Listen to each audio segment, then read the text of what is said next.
Alrighty, people, what is happening? We are live, right on time, as always. I appreciate y'all being here with us. We've got a fantastic stream for you today. I'm really excited to talk 2026 rookies after the Combine. We're obviously about a week, just under a week removed from the Combine, and I put in the chat, I asked you guys a question. There was a poll, and I asked, did late 26 firsts gain value after the Combine? So far, 31 votes. 52% of you have said yes, absolutely. 48% of you said, I don't think so. And 0% of you voted for no, definitely not. So at minimum, everyone thinks maybe the late first has potentially gained value. We'll talk about it today. Obviously, we're going to jump into a rookie mock draft. We do have landing spots from the latest mock draft from FanSided. And, you know, obviously we had a big trade go down in the NFL draft today. I'll paste the landing spots there in the chat. Had a big trade go down with the Kansas City Chiefs and the Los Angeles Rams, which was awesome timing because I just released a rookie mock draft today on the channel, a video, and we had Omar Cooper, who went 29 to the Rams. So that was super cool how the NFL decided to do that one day after I recorded the video. But I appreciate y'all being here with me. Let me know who I'm hanging out with here in the chat. What's up, Nick? What's up, Homer? Joel is in the building here. What's up, Mike? We got Tin Man, who says good afternoon. Sparrow is here. Grease is in the building. I see y'all. Nicholson is in the building. Says 50 days until the NFL draft. I appreciate you, Homers. What's up, Zom? Welcome in. What's up, Mills? Welcome in. King Q says, hey, Q is in the building. Is that Q or is that Quay? Either way, Q or Quay is in the building. What's up, guys? Welcome in. I appreciate y'all being here with me. We are obviously going to get into a rookie mock draft. Like I said, we got some landing spots here from FanSided, which we will jump into. You'll have a chance to join me. If you don't have an account yet on the Flock site, I'm going to send a link in our Discord here pretty soon. Just make sure that you've created a free account to join the rookie mock draft here today. And again, if you don't have an account yet, you can create one for free. Use the promo code LAND at sign up, and you'll be good to go. I want to quickly take a second and just talk about a lot of news that happened in the last 24 hours. I feel like it was a pretty huge news cycle. I just want to quickly recap it before we actually jump into everything. So, for example, Jonnu Smith was released. A lot of teams are releasing players. Kyler Murray is released by the Cardinals. We'll see where he goes, right? There's potential about him going to Minnesota. A ton of players getting released. A ton of players getting moved as free agency is about a week away. So Jonnu Smith has been released, and I fully anticipate in the next 2 weeks to see him be signed on an NIL deal to the Ohio State Buckeyes to play with Arthur Smith. It's almost a foregone conclusion at this point that is going to happen. Another bit of news here, Sean Tucker is going to be a free agent. So not only will Tampa Bay lose Rachaad White, their RB2, they're potentially going to lose their RB3 in Sean Tucker. That's really interesting. I think potentially we could see them draft another running back to complement Bucky Irving, or maybe they'll bring in someone cheap to complement Bucky Irving. Rashid Shaheed, who was a pretty important part of their Super Bowl push, he is not expected to reach an extension with the Seahawks, so he will be a free agent based off all current expectations. Obviously, the big one, one of the big ones today, is Stephon Diggs. Stephon Diggs is no longer a member of the New England Patriots. No longer a member, okay? So he is going to find a brand new team. It won't be in New England. At his age, I'm not sure what sort of contract he's going to get. I think he's probably going to be reaching that part of his career where he's on these one-year deals consistently, maybe what Keenan Allen got last year with the Los Angeles Chargers. But you go and you look at the wide receiver room now in New England, right? You've got no Stephon Diggs. So it's Kyle Williams, maybe? Is he going to step up, be the guy? Kayshon Boutte had a nice year. Is he ready to be the number one? Demario Douglas out of the slot. I mean, you look at that receiver room. New England is primed to add a weapon. I don't know exactly what that weapon is going to be. But what I would say is they could be one of the Alec Pierce teams. George Pickens is not going to reach free agency. He got tagged, but they could be one of the Alec Pierce teams. So we should definitely, kind of keep our side eye on that. When you look at their picks this year, let me see what they've got. I'm trying to remind myself. The Patriots in this draft have 31, 63, 95. They've got multiple fourth rounders. They've got an additional 2 sixths. So they've got a good amount of draft capital there. They could be in that Omar Cooper, Denzel Boston, maybe Elijah Surratt range in the second. There's a lot of receivers that they could add. So expect there to be a lot of receivers mocked to the New England Patriots in the upcoming, month and a half as we lead up until the NFL draft, because they're definitely going to need to add to that receiver room. But Stephon Diggs, I'm not sure what, if any, value he really has anymore. Let me go look at my rankings. Where did I have him ranked in Dynasty here? I bet it was quite low. I had him at 47. Yeah, I was assuming he was going to be in New England for another couple years, so I probably would put him even lower than this, maybe at 56. It'll depend on where he goes, but I think he's going to just continue to fall, just like Keenan Allen did as each year goes on.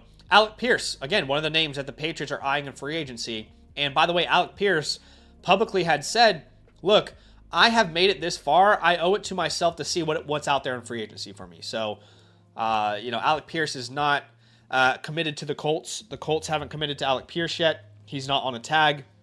Remember, they use the transition tag on Daniel Jones, so they can't use another tag on another player.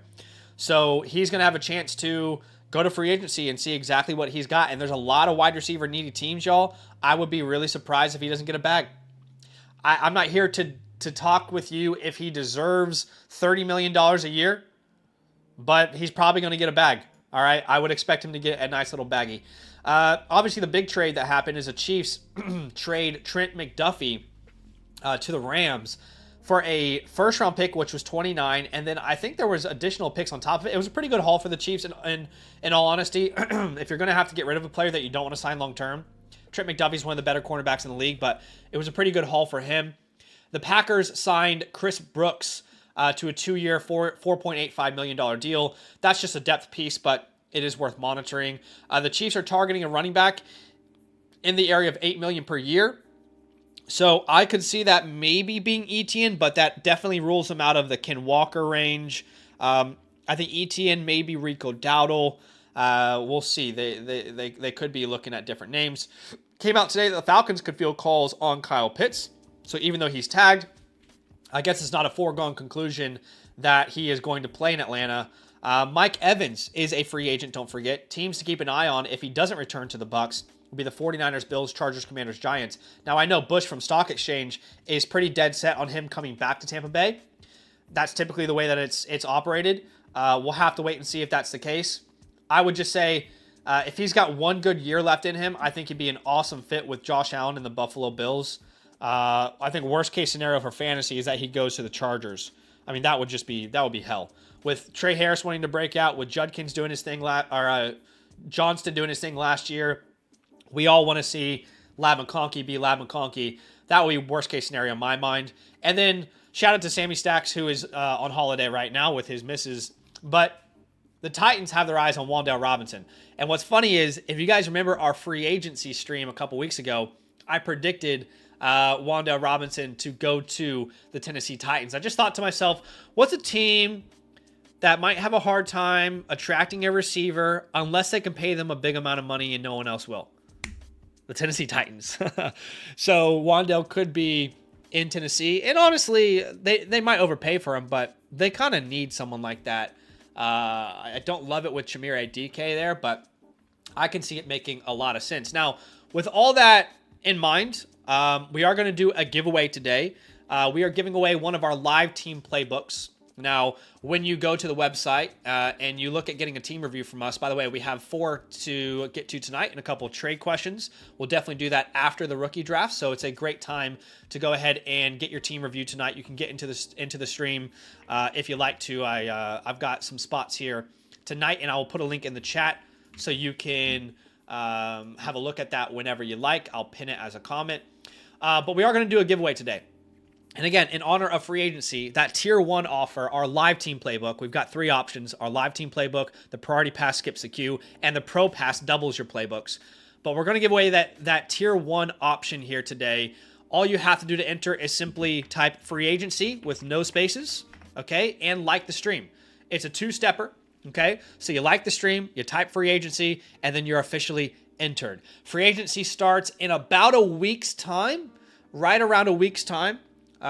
So you're going to see a lot of transactions, a lot of moves happening here over the course of the next week, 2 weeks. You'll see a lot of people in a new home. So yeah, appreciate y'all for hanging out with us today. All right.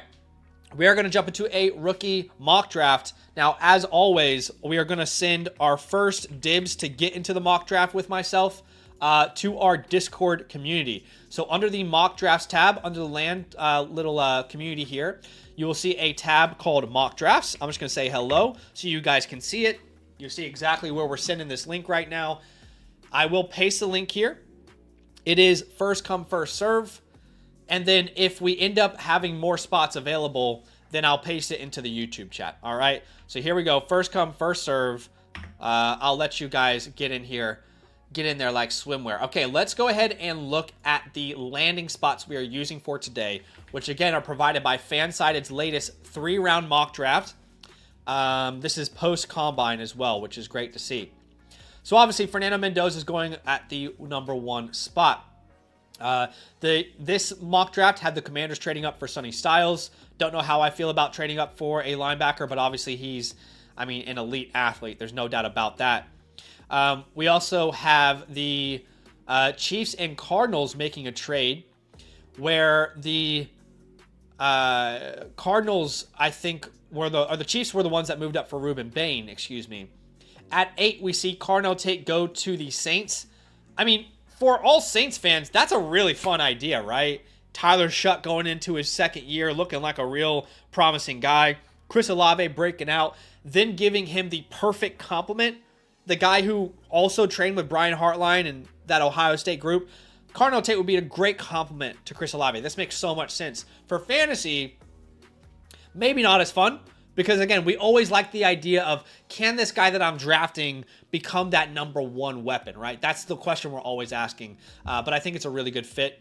At number 9, remember, the Chiefs and the Cardinals make a trade, but it's Jeremiah Love to the Arizona Cardinals.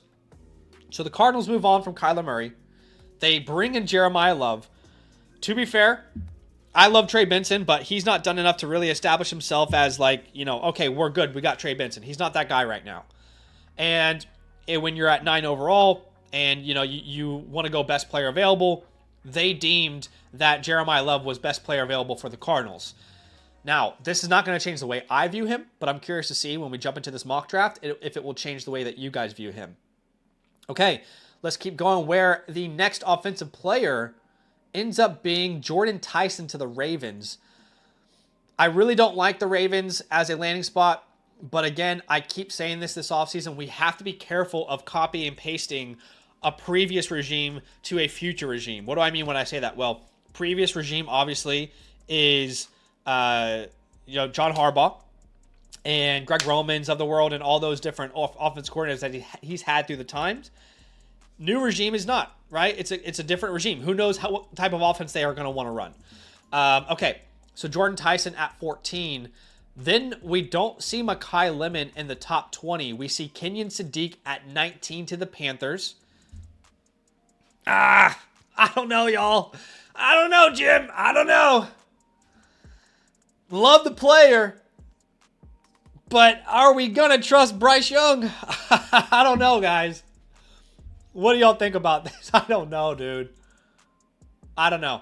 We'll talk about it in the draft, but there you go. Mekhi Lemon ends up going 21 to the Pittsburgh Steelers. This whole talk about him falling because of his interviews, I don't buy it. I don't buy it. I don't think he's going to fall this far. But to be fair, I didn't think JSN and his class would fall past the Packers. What class was that? Was that 2023 NFL draft? Someone remind me. I'm trying to remember which draft that was. And I remember saying to you guys all offseason, there's no way. I know you're calling him a slot receiver, guys. There's no way JSN falls past the Packers. And I remember being so convicted on that. And then it didn't happen. Remember, this was a class year in 2023. That's right, it was 2023. And I remember we said, oh, like, yeah, we could see JSN to the Titans. It could make a lot of sense.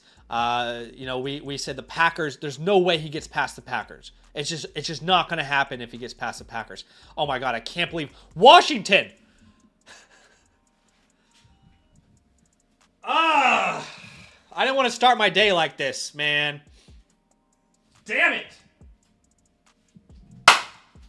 I'll never forgive you, Ron Rivera. You sack of shit. No, I'm sure he's a great person. Damn it. Anyway, JSN fell to the 20th spot, right? So I didn't think that was possible. And you know what? It happened. So here he goes, Mekhi Lemon at pick number 21. I don't hate this spot, guys, because if you think about it realistically, okay, it's Mike McCarthy. It's a new offense entirely. And this can be a slot engine. Again, I say that slot engine prototype where you can funnel 7, 8, 9 targets per game to this player over the middle of the field, and DK Metcalf can go back to being that kind of big play threat, stretch the field for him vertically, right? I think that's a real possibility here. Let's see. Do we get another player? Yes, Denzel Boston at 24 to the Cleveland Browns. Yeah, I don't know exactly how to feel about this one because it's fun in the sense of he could clearly be the number one receiver there. It's not fun in the sense of, well, Shedeur Sanders is throwing you the football. What's the year one breakout possibilities there? Do we get another offensive player? We do. The Niners grab Omar Cooper Jr. They desperately need help at receiver now.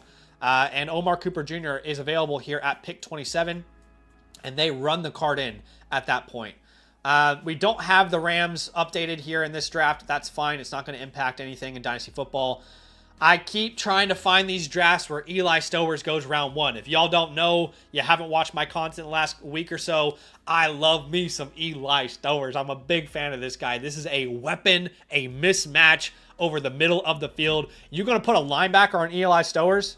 Well, that's what Sean Payton would love to find out.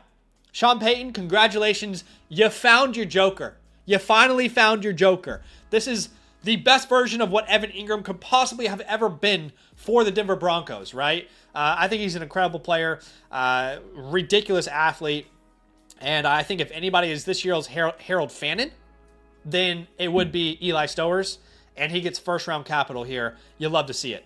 I mean, in this world, if we were living in this world, and that's the whole point of today's exercise, is to live in a new reality and see how it would impact Dynasty rookie drafts. It's safe to say that the late first round would have gained value. If this is how the NFL draft actually goes, I do think that if late first round probably does gain value based off of this currently. Okay, let's jump into round 2. In round 2, the Jets get Ty Simpson at pick 33. Casey Concepcion to the Titans. I see that so often lately. Next offensive player is Chris Bell to the Dolphins. What do we have next? Jeremy Bernard to the Eagles. Garrett Nussmeier to the Rams. Then we jump into, so no running back in round 2, which is how I project it to go as well. I was curious to see if any running back would go in round 2. I don't project one to, so this is kind of in alignment with with how I think things will pan out. And then we jump into round number 3, where the first running back does come off the board at pick 69. Nice. Jadarian Price off the board.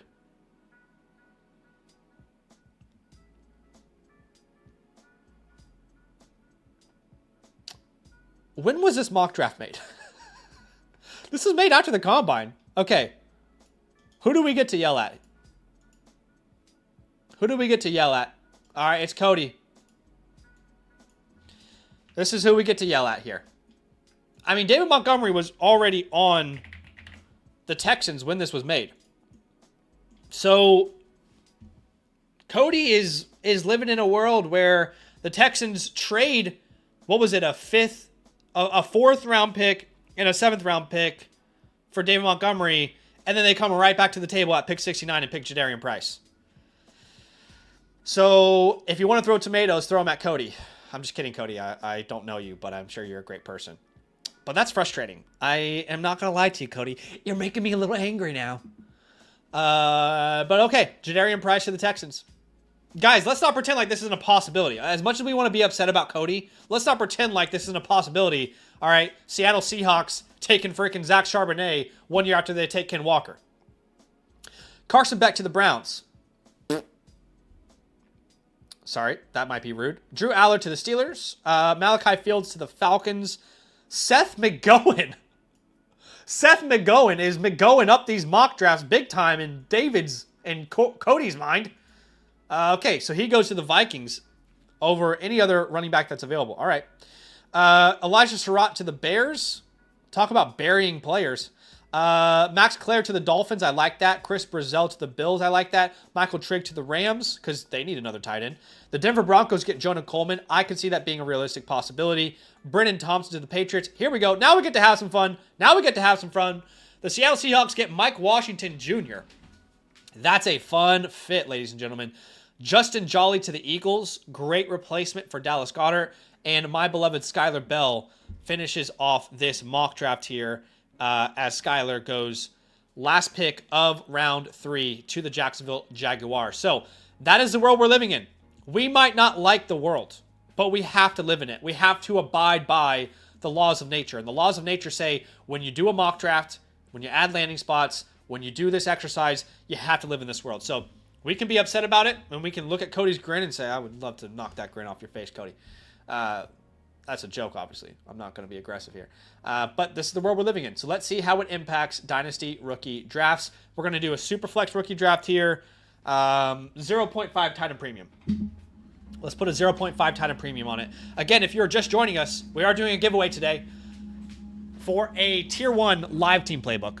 All you have to do to enter is simply like the stream. And step 2 is type free agency in the chat with no spaces, just like Wyatt has here. Just like Wyatt has. And you will be Gucci. Good to go. All right. What was everyone's favorite landing spot there and everyone's least favorite landing spot? I think everyone's probably going to say Jadarian Price, to be fair. But I am curious. So Jeremiah Love at the 101. We see Mekhi Lemon. Now, Mekhi Lemon, despite being the 3rd receiver drafted and going at pick 21, falling outside the top 20, he is still selected there at the 102. I don't think it's crazy. And people have asked me this a lot, by the way, about Jeremiah Love. I've gotten this question a lot. The question's been, Zach, what would have to happen for Jeremiah Love not to be your 101? And I've just constantly said, I don't think there is a scenario where that happens. I can't see a scenario where Jeremiah Love isn't my 101. And, you know, in this world that we're living in today, he goes to the Cardinals, which is not that attractive to me, considering the team they have built around him. But still, like, what is the worst case scenario? I don't see a scenario where he's not still the 101 in every rookie draft. And that maybe says more about this class, but either way, he's still the 101. Mekhi Lemon to the 102 with the Steelers. It's an interesting fit. Mendoza at the 103. Tyson at the 104. Tate at the 105. I'm not going to lie, I'm kind of surprised.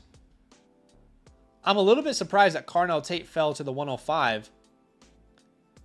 Is it because he went to the Saints? Is that why he fell so far?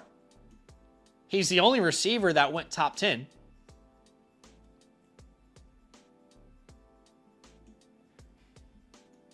Interesting. I'm going to pause here and we'll have a conversation about all these picks so far. Omar Cooper at the 106 landing with the 49ers. I do like that landing spot a lot. I'm hearing some DJ Moore comps recently. My favorite comp for him has been Pierre Garçon throughout this process. It's still Pierre Garçon today. Denzel Boston at the 107. And remember, Boston went to the Browns. Wait, what? Yeah, here he is, to the Browns at pick 24. So you are kind of making a bet on the talent rather than the situation, because the situation, let's be honest, is absolutely terrible. You're certainly not making that pick and saying, yeah, I can't wait to see him thrive in Cleveland. No, you're like, I like the player. He's a first-round pick. And I'm just going to bet on the player at that point. I'm on the clock here. Yeah, it's an interesting position to be in because I'm not really a huge fan of any of the landing spots for these players left in the first round. At the same time, man,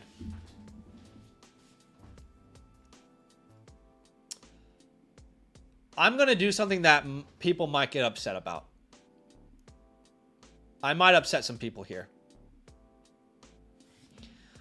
My goal isn't to upset you when I do what I'm about to do. My goal is to start a conversation. Because when I finished my final grades on the tight end class, I've scouted 7 so far. Not my final grades. My first wave is what I should say.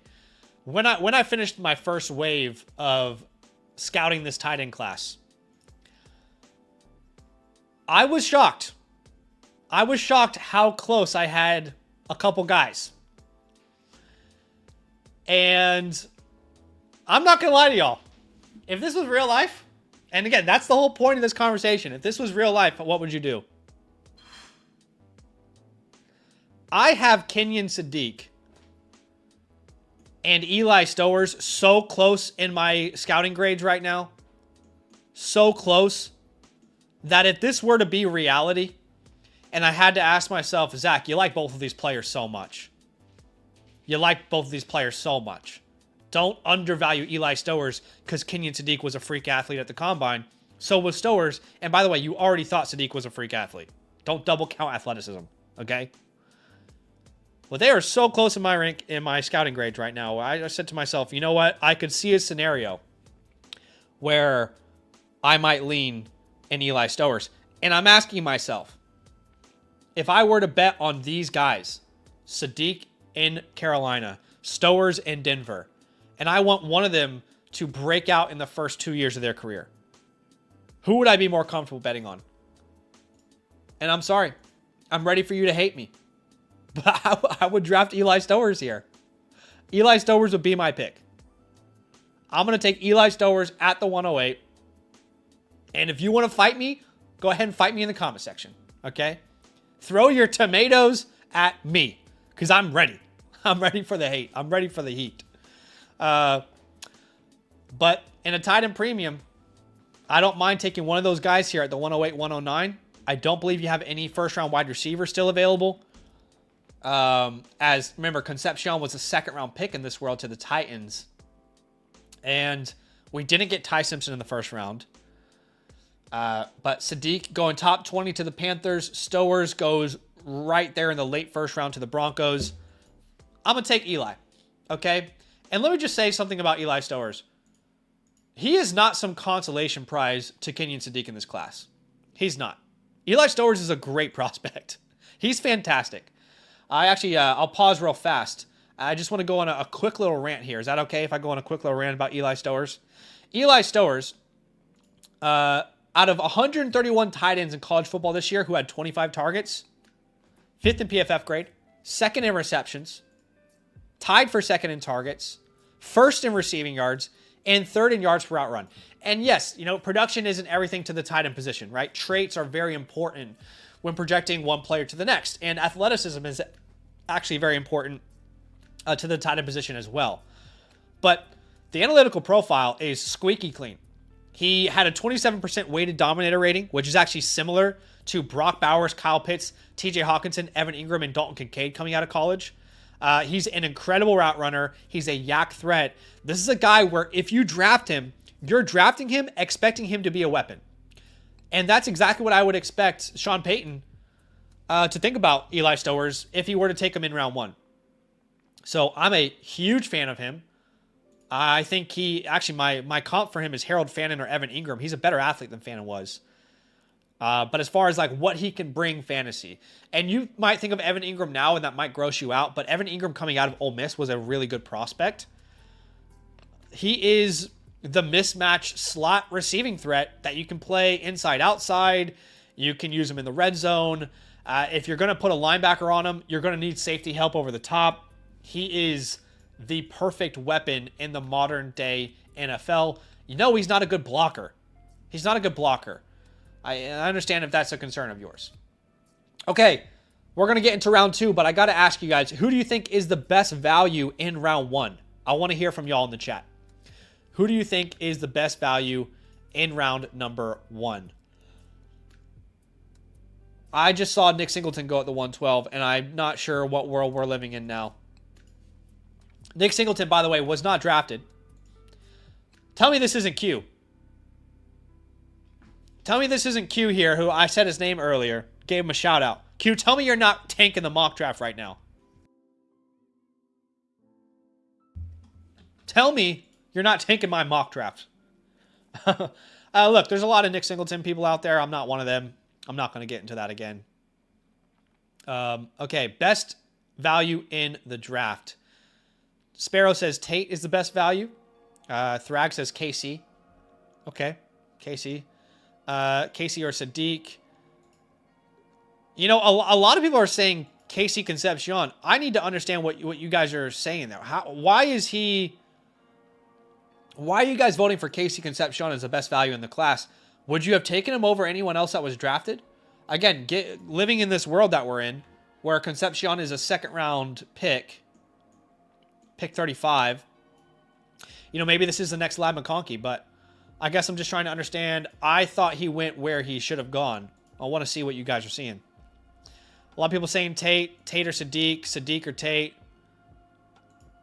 What's up, Brian? Welcome in. This is Q. Q, don't you be taking my mock draft, son. Don't you be taking my mock draft. Tate in the building. Tate. Q says, RB2, I'm not trolling. I'm not going to troll with you either, Q. I'm going to be honest with you, my friend.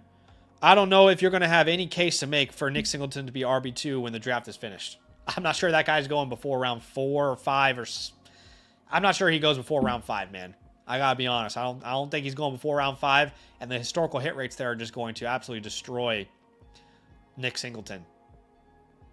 And Nick Singleton, I'm sorry. I know I said I wasn't going to get into it, but he is not Cam Scatterbo, guys. I'm sorry. If you have watched Nick Singleton's film in any of the last 2 years, this man does not attack contact. Okay? He has no idea how to attack contact. He's terrible through contact. He's got a huge body and has no idea how to use it. I'm sorry. I'm not trying to be mean, but no, Nick Singleton is not Cam Scatterbo. Not even close to the same player. And the film isn't good. Okay, I'm not going to sit here and roast Nick Singleton. I've already done that plenty of streams. Okay? We don't need to make that one of these streams, but I love y'all for being here. Okay, let's jump into round 2. Let's have some fun. Duke says Q's already taken for Jeremiah Smith. We love you, Q. We love you. You're welcome here, okay?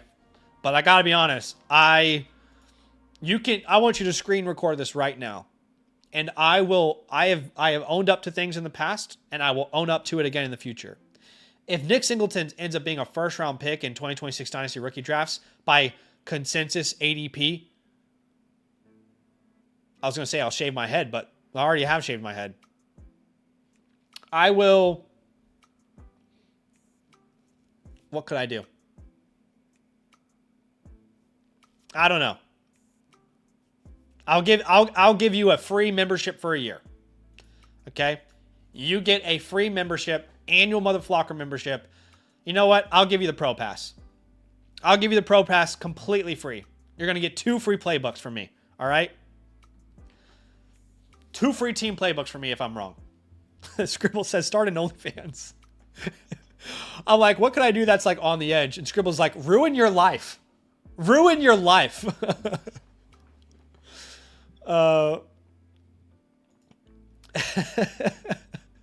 What could I do that's fun? I don't know. How about you ruin your entire life and reputation? I don't care enough at that point. Ty Simpson off the board at the 201. And then Jonah Coleman, Jadarian Price. I got to be honest. I I thought there would be a running back go at the end of the first round. I'm not counting Nick Singleton, but I definitely thought one of Coleman, Washington, or McGowan would have gone in the late first. Again, living in this world here, remember, we had McGowan to the Vikings, which I think is ridiculous, but again, it's not my world. It's Cody's, and I'm living in it. I know we had Jadarian Price to the Texans, but maybe this is, like, if the Texans do this, you could read this as they just don't like Woody Marks at all. But yeah, when we had Jonah Coleman to the Broncos in round 3, Mike Washington to the Seahawks in round 3, those hit rates are good enough for me to take those guys over a round 2 receiver. So I probably would have gone Mike Washington and Coleman over Concepcion at the 10, which is why I was confused why so many people were advocating for Concepcion as the steal of the draft.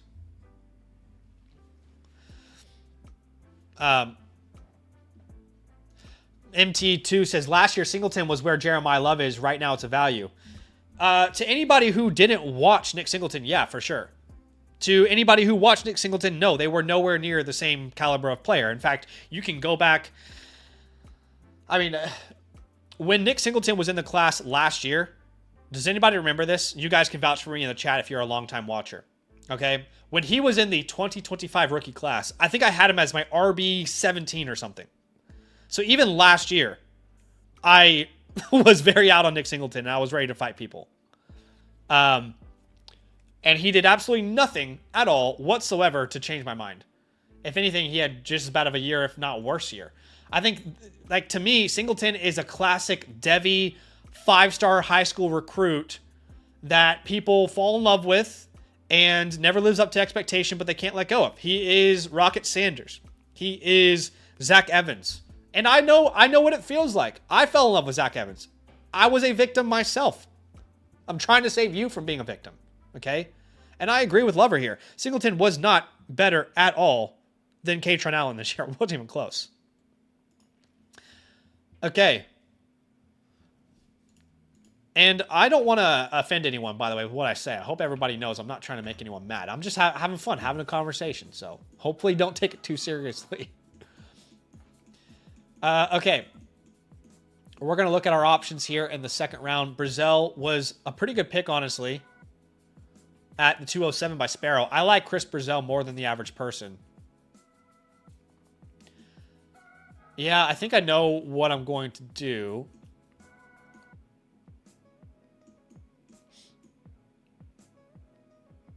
Yeah. All right. Yeah, this is a pretty easy pick, actually. I'm not the biggest fan of this guy's game. But if he actually does go round 2 to the Eagles, I'm assuming that A.J. Brown was moved on from. So we'll grab Jeremy Bernard here at the 208. Q says, go back and look at his freshman film. Oh, dude, I'm so... But that's the Q. That's what I'm trying to save you from, brother. Okay. General rule of thumb. As someone who has done this for 6 years now. That's not a long time. All right. I got a lot of growing to do myself. I am not, you know, the end-all be-all of scouting rookies. Okay. But as a general rule of thumb, I'm just going to be honest with you guys. Something that I've learned the hard way, many classes, is when you talk about a player that you love and why he's ridiculously high in your rankings, and the first thing that you say is, well, he was coming out of high school, he was this type of recruit, and then you say, look at what he did in his freshman year.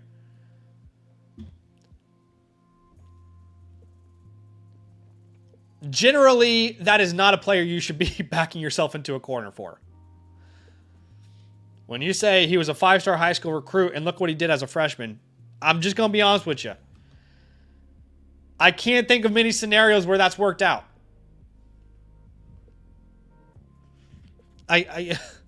Again, that just goes all the way back to Zach Evans, Rocket Sanders. I feel like that kind of adds to my concern. Now, I don't care. It's not that I don't care what you did as a freshman. I care what you did as a freshman as long as you didn't absolutely shit the bed for the next 3 years after that. So, Yeah. I'm sorry. I'm sorry. What's up, Trippy? In the building. Danik says, I'm here late. What are we doing with Stowers over Sadiq? By the way, guys, Danik is awesome. Danik is interning for us here. We're doing some incredible data work. And I'm going to add you as a moderator. And I'm really excited to unveil what we have cooking for you guys in the upcoming weeks. So we got some really exciting stuff that's going to impact the way that we, the process of a team playbook. But yeah, go back and watch it. Danik, I made a case for Stowers, taking him over Sadiq, given the fact that they were both in the first round of this rookie draft that we're using.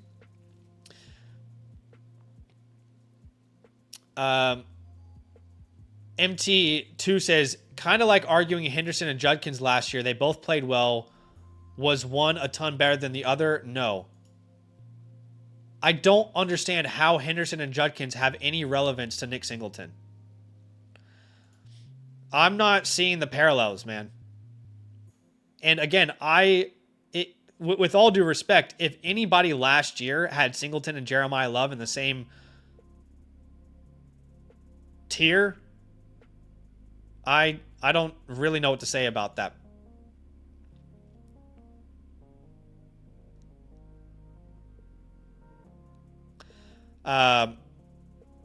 Anyway. Saying he did nothing is crazy. I'll die on the Singleton hill. I never said he did nothing. When did I say he did nothing? Oh my gosh. I don't want to fight, guys. I don't want to fight. But I also can't. I feel like we're living in two different realities right now.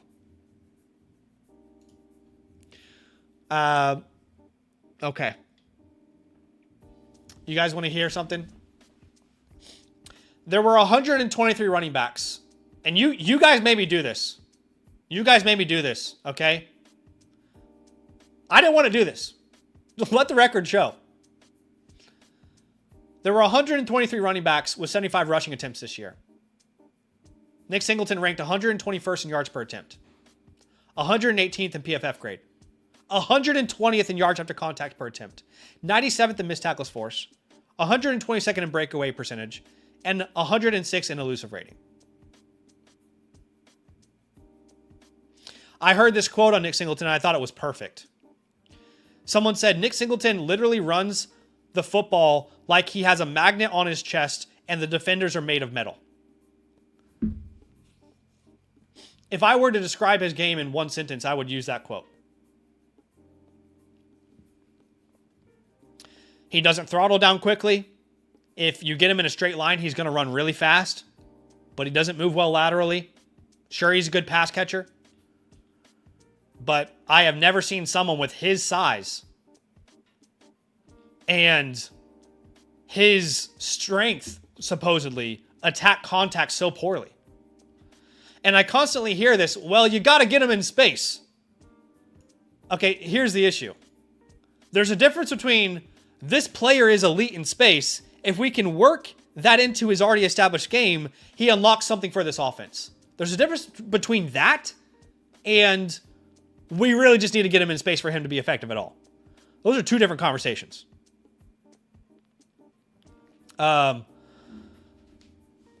Anyway. I said I wouldn't do it, and then I did it. Ryan's here. He says, I just want to say, I heard Zach say I'm not going to crap on Nick Singleton. I've done that too many times on streams. I showered and came back, and he's still talking about him. Oh, my gosh. Taylon Green's a fun name, by the way. There goes Katron Allen, the better running back than Nick Singleton. And Katron Allen comes off the board, 2 rounds after Nick Singleton. Look, I said I wasn't going to do it, but then you guys kept saying this, ridiculous things, okay? If you guys were like, look, I know that Nick Singleton hasn't had a great last 3 years. Three years. I know he hasn't had a great last 3 years. I know he's underperformed every single year in the past 3 years. but I still see something special in him despite all these faults. Sure. Then we could agree. But that's not what's being said. All right?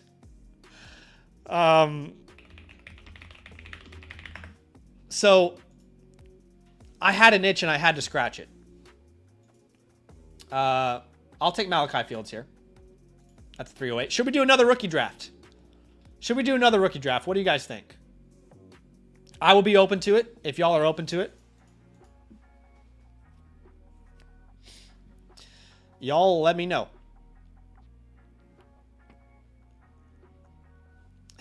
We're going to do another rookie draft, and I'm going to make a new rule. I'm not allowed to talk about Nick Singleton. Okay? New draft. Again, if you don't have an account yet, you can create a free account. Just make sure you use the code LAND. And you'll be able to jump into this draft with us. Well, let me go ahead and create a new one. And again, from here on out, I'm not allowed to talk about it because I'm only going to say more negative things. And I don't want to be a negative person. All right? I don't want to be negative. I do want to be kind. Okay? All right, so we're going to copy this link. If you'd like to join me, it's very simple. All you have to do is be in our Discord. And then under our Discord, you'll see the LAN tab. And then you'll see the mock drafts tab. Okay? I'm going to paste that link there. It's a place where we're constantly getting people doing mock drafts together. So if you're looking for a spot to do drafts with people and I'm offline or whatever the case may be, then that's a great spot for you to mock with our community.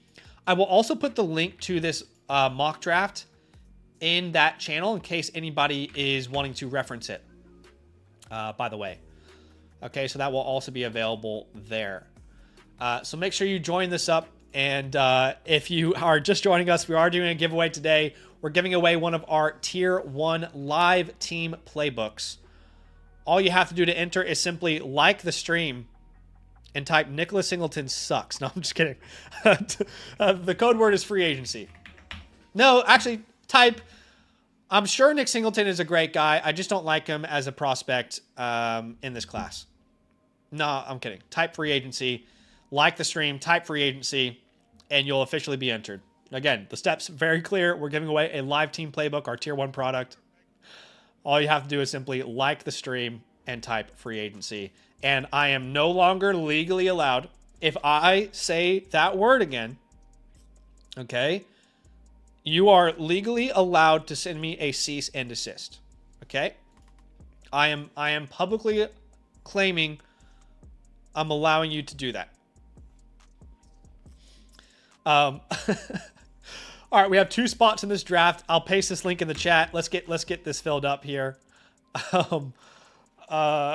Ryan here says, "What's up, man? I have the 102, and I'm thinking of going with Makai. Big fan of him, and I like the content you put out. I appreciate you, my dude. Thanks for showing some love. And yeah, Makai is in that range for me. He's in that tier of the 102 to the 105. It will obviously depend on what happens in the NFL draft, but I think he's right there in that range. I think he's right there in that range." Okay, let's go ahead and let's jump into mock draft number 2. Again, using the same landing spots here. We got a new group of people ready to have some fun here as Jeremiah Love goes at the 101. I have a problem. I think I need to see someone. Jeremiah Love at the 101. Mendoza at the 102. And, you know, I think a lot of people say, like, what would need to happen for Mendoza to be your 102? I would say I would probably need to have, like, all of Tyson, Tate, and Lemon end up in spots I really don't love. Or I would need to be on a team that, you know, super flex really matters and quarterbacks are, like, for example, if you're in a 10-team super flex start 9, I'm probably not going to grab Mendoza at the 102. But if you're in a 12-team, 14-team, you know, start 10, I think there's definitely a good option here. I'm going to take my favorite player in the class here. I haven't talked about him enough yet, but I am here to hype his name up. No, I'm kidding. I'm trolling at this point. Yeah, we will take Mekhi Lemon here at the 105. Remember, in this world that we're living in, he did end up falling a little bit. And that was to the Pittsburgh Steelers. He went to the Steelers here. But I actually really like this this spot for him. I think it's underrated. Whether Aaron Rodgers comes back or not, I think he has a chance to finish the year as the #1 receiver if this were to be a reality. You know, yes, JSN played alongside DK as a rookie, but, you know, DK I think was a better player at that time. Also, Tyler Lockett was still a productive receiver. You put Mekhi Lemon in this offense, and it's run by Mike McCarthy, not Arthur Smith anymore. I think Mekhi Lemon has a chance to, you know, finish as a top 15 receiver as a rookie. I think that's a realistic ceiling outcome. Not my expectation, but a ceiling outcome. And again, we are chasing ceilings a lot in these rookie drafts. After I take Lemon, we do get Sadiq at the 106, followed by Omar Cooper at the 107, Concepcion at the 108, and Boston at the 109.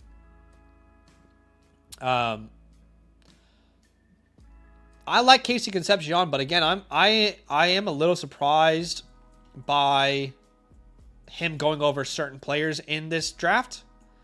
It's in back-to-back mock drafts, so maybe I'm the one that's crazy, but you could make a case like, hey, look, Zach, it's pick 35. It's basically a first rounder.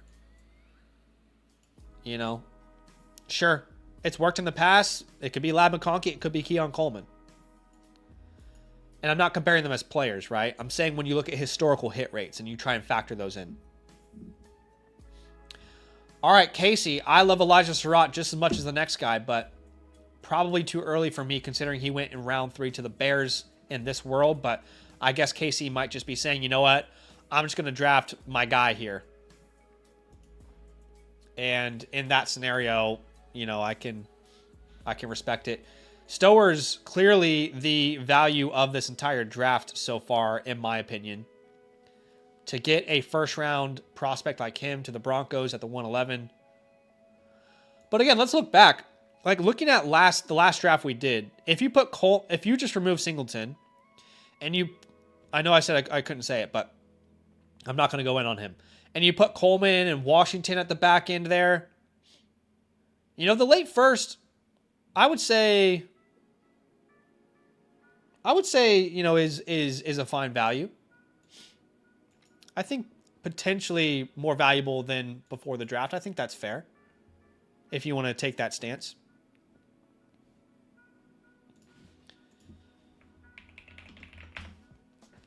Okay, Coleman is gone. Price is gone.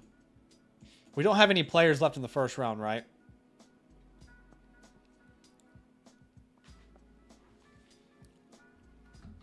Let's see. Just going to double check my options.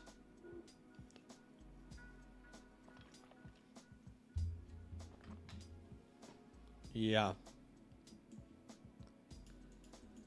So we had Coleman, Price, and Washington all go.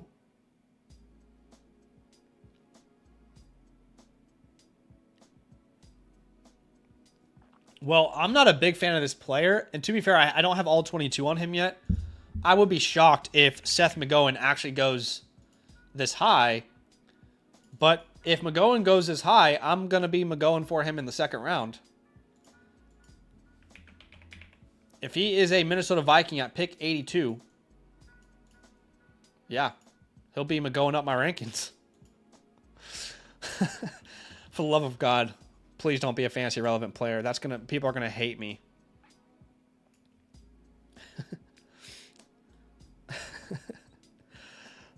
Life of Hawk says, I have the 103 and 107, and I won my league last year, just beefing up the bench at this point. He says, do you think Washington's combine will boost his draft stock that much? I think it's probably a round difference. So I'm of the belief that we won't see a running back in round 2. I could be wrong. Could Mike Washington be a round 3 pick? Potentially. I think he's probably more round 4. But if the right team falls in love with him, I mean, I did not project RJ Harvey to be a second-round pick last year. So I don't see why it's not possible.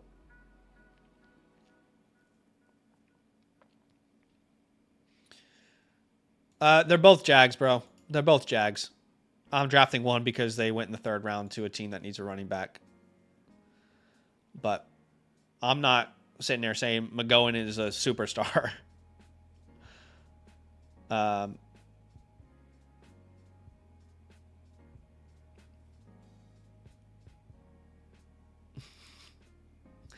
trying to highlight comments, but they're talking about a player that I said I would no longer speak about.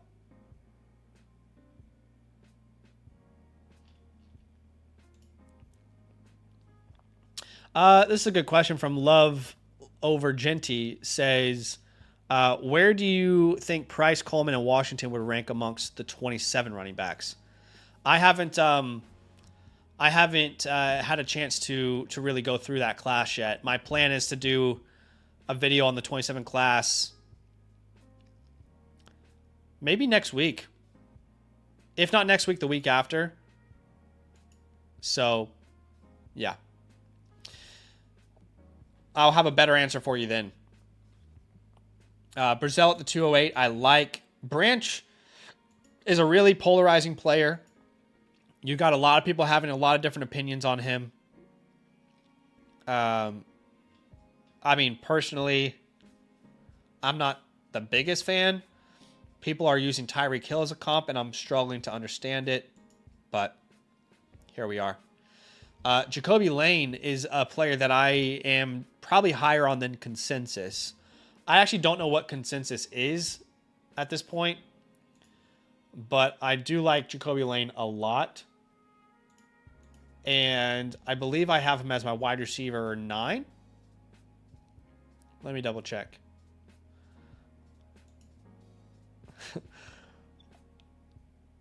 We've got Lane at wide receiver 9 right now, which there is a good group of receivers that, like, to me, the Jacoby Lanes, the Brazels, the Antonio Williams, the Chris Bells, the Jeremy Bernards, those guys are all names that I could see going 2nd round. Skylar Bell. And depending on where they land, I could see myself being in on them.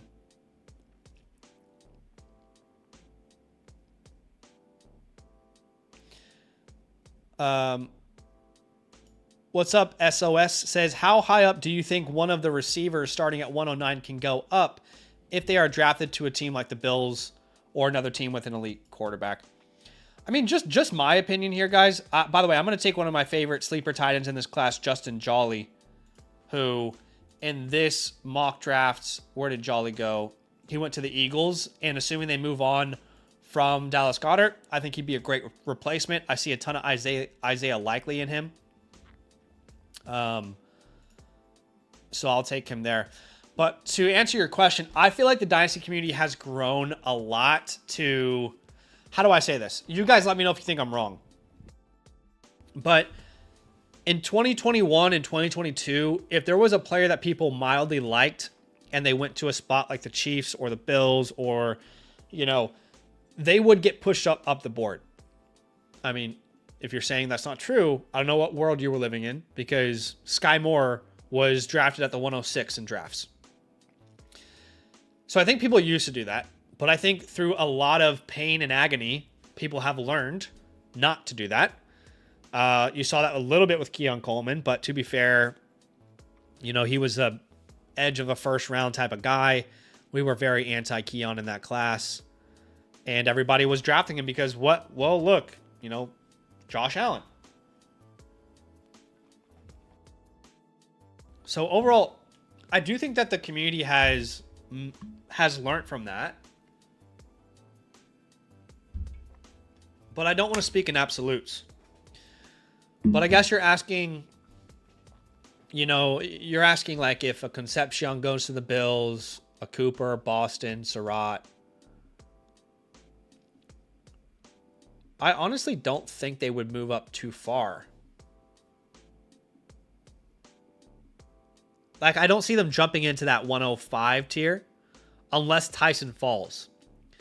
That's really maybe where things could happen. So if Tyson falls to like the Panthers in the late first or something, and the Bills trade up and grab Concepcion or Cooper or Boston, I could see that flipping. But yeah, assuming that doesn't happen, I would struggle to see that being a reality. Personally. Emmett Johnson, wow, he has fallen. I guess he wasn't in this draft, so that's fair enough. If he's not a top 3 pick or top 3 round pick, it's hard to know exactly how to value him. I got a lot of people asking me about Eli Heinrich. Do you guys want me to tell you about my thoughts on Eli Heinrich? Well, I can. Let me tell you, we are going to do a giveaway soon. And there are currently 43 entries.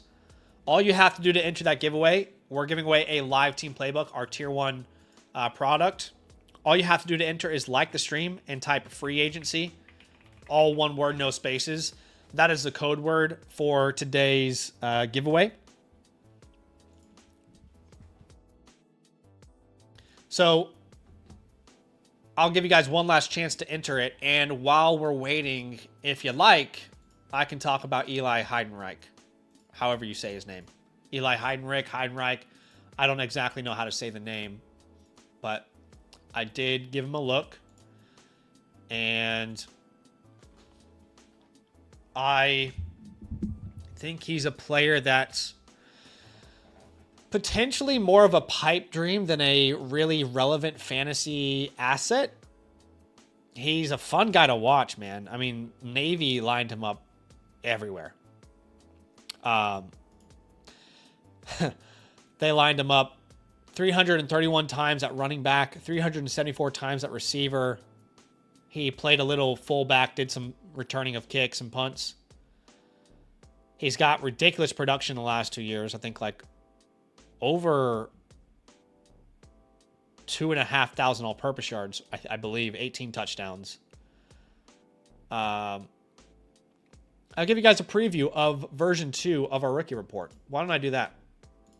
Because in version 2 of our rookie report, I'm aiming to have write-ups for all the players. So let me give you a little Eli Heidenreich write-up. You guys ready for this? Here we go. This is Zach getting into his zone and writing up a storm. Here's what I wrote. Eli is one of the most unique prospects in this class. Listed at fullback, but plays far more running back and receiver. Navy lined him up everywhere, and he had hilarious production, over 2,500 all-purpose yards and 18 touchdowns. Exceptional pass catcher with a complex route tree and noticeable short area quickness. But long run speed is severely lacking. He couldn't outrun linebackers and DBs in the American Conference. Only 77 carries, which is the fewest of any healthy running back in this class. He was lined up, he was a perfect fit, rather, for Navy's flex bone / wing T option offense that doesn't really translate to the NFL. I think at best we're looking at Danny Woodhead, which would be an incredible outcome for what will probably be a late pick. And that's the reality. I would be shocked if he goes before round, maybe late 5th round. Probably a 6th or 7th rounder, though. Probably a 6th or 7th rounder is what I would say. Okay. Let's do this giveaway. Oh, Cody. Let's go ahead and do this giveaway here. 52 entries. 52 entries. Good luck to everybody. May the odds ever be in your favor to win a live team playbook. Our winner today is Zom Chris 2. So to Zom Chris 2, to claim your live team playbook, DM me on Discord, my friend. There's my username, and you can send me a screenshot of your YouTube account and tell me your Flock Fantasy username. If you don't have one, obviously create a free account using the code LAND at sign up, and I'll make sure we get you sorted out on the back end, my dude. Okay. It looks like we did have Chief Bigfoot as well recently get a playbook. I'm just looking at all the playbooks that we have for tonight. So we'll jump into these reviews and have a look at some of your teams here.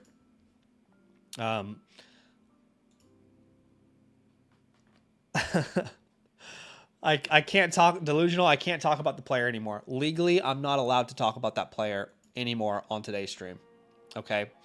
One really important detail that you guys need to know if you're watching this stream is, as many of you already know, we do weekly live Dynasty leagues where you draft every Monday. We do a new league on a stream.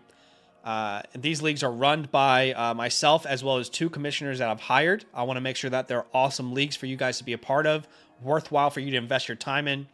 If you want to be a part of a Land Dynasty Community League, then here are the steps. First step, obviously, is to become an annual Mother Flocker member, sync your Discord. Then in the Land Leagues tab, every single Monday in this Land Leagues tab, right here under the Land Community, you will see a brand new draft, brand new league that you can enter. And I'm just going to tag you guys one more time and say Land Mother Flockers. Reminder, we will raffle off these spots tomorrow night for the Hercules League. And if you become a brand new member and you're not in a league yet, feel free to DM me. I'll try and fast track you into a league if you're not in one yet. So just be aware of that. That is happening tomorrow night. But let's go ahead and let's jump into these team playbooks. I appreciate y'all big time for being with me and hanging out. But we've got some trades to respond to and some playbooks to do. So let's start off with these trades. Shout out to Big Sty Triple X, who is sending away Drake May, Judkins, Montgomery, and Rashee Rice. And he is getting back Burrow, Achane, and Garrett Wilson. It's a super flex start 10. So you're sending away May, Judkins, Montgomery, Rice. Getting back Burrow, Achane, Garrett Wilson. Wow. Wow.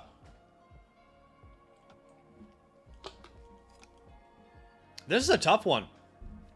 I think I might need to go to a poll. I think I might need to poll the chat on this one.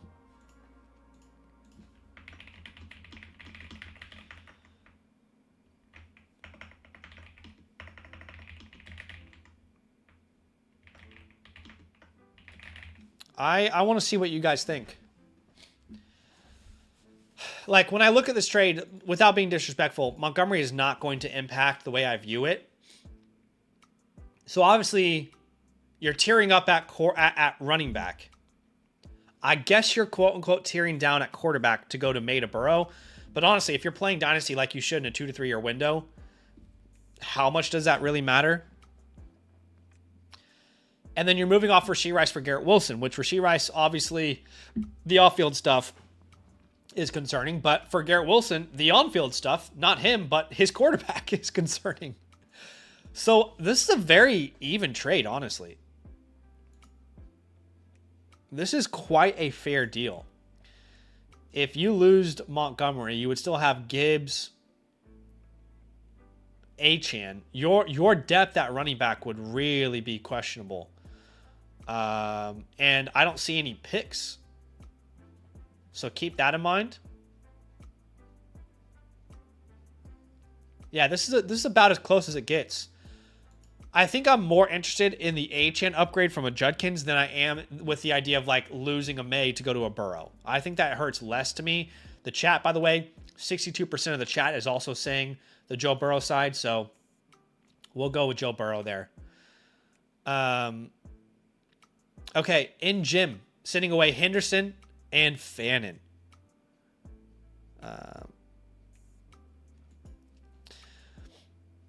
Yeah, I don't know why this narrative keeps circling around. Jeremiah Love has been my 101 for almost 365 days. People say I'm low on Jeremiah Love because I don't think he's a better prospect than Ashton Genty, and they think I'm low on him because I compare him to Breece Hall as a player. And because I said I would, if I was an NFL GM, I wouldn't be comfortable taking a running back in the top 10. I don't know why he's been my 101 from the beginning. It's like, I don't really know what to say about that. Okay, so would you send away Henderson and Fannin to get back Okay. I don't think I'm doing this deal. Just looking at it right now. A second isn't going to change my mind in a deal like this. Tucker isn't going to change my mind in a deal like this. Neither is AJ Barner. Those are just throw-in pieces to try and like equate value. I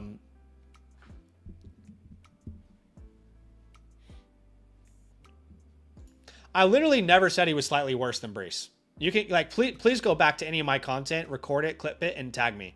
I said he was from a play style perspective, he's a combination of the best of Brees Hall and Aaron Jones. And somehow that's not good enough for people because I'm not willing to say, oh, he's Jahmyr Gibbs. He's Saquon Barkley. He's an elite generational talent, the best running back we've seen since Saquon Barkley. And you guys are just unreasonable. It's a bigger issue with you than it is with me, honestly. But yeah, Barner's not going to make a difference here. Tucker's not going to make a difference here. Neither is the second round pick. I'm pretty comfortably keeping Henderson and Fannin here. If you want a counter idea, then get rid of all the bullshit and ask for a first round pick back, right? So that would make it a little bit more intriguing to me. You're in a tight end premium format. People love Harold Fannin. Yeah, I think you should be getting more than Olave and Addison, basically, is the way I'm looking at it. So yeah, I don't think you're getting enough in return in Jim. John Perry with the trade question.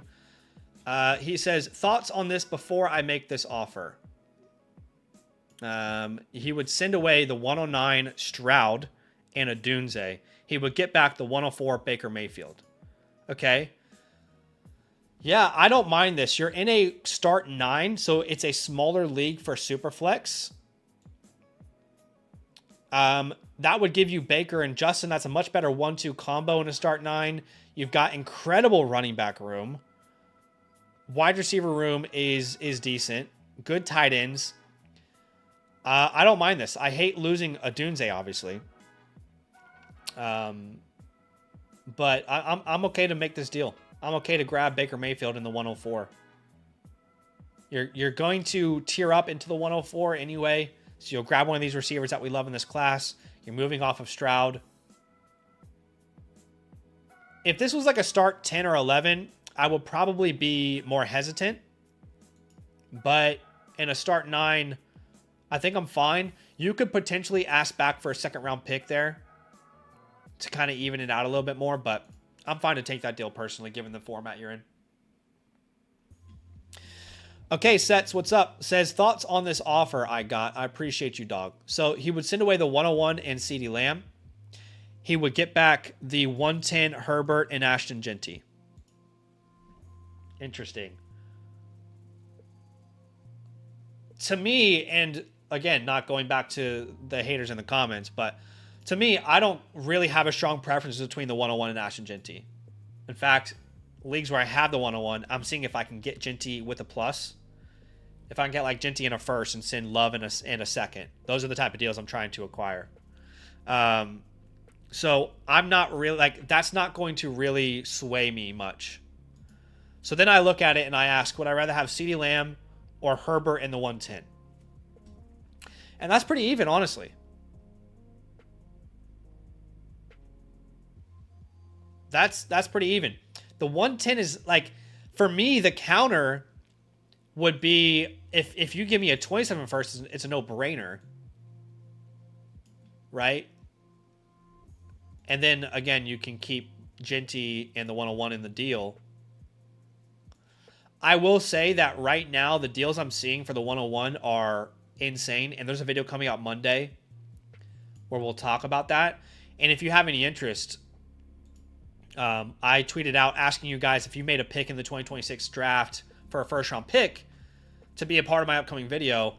I did not expect this many replies. We have almost 100 replies, which you can go check that out. I could not include all of them in that video because there's just so many. But you can go check them out.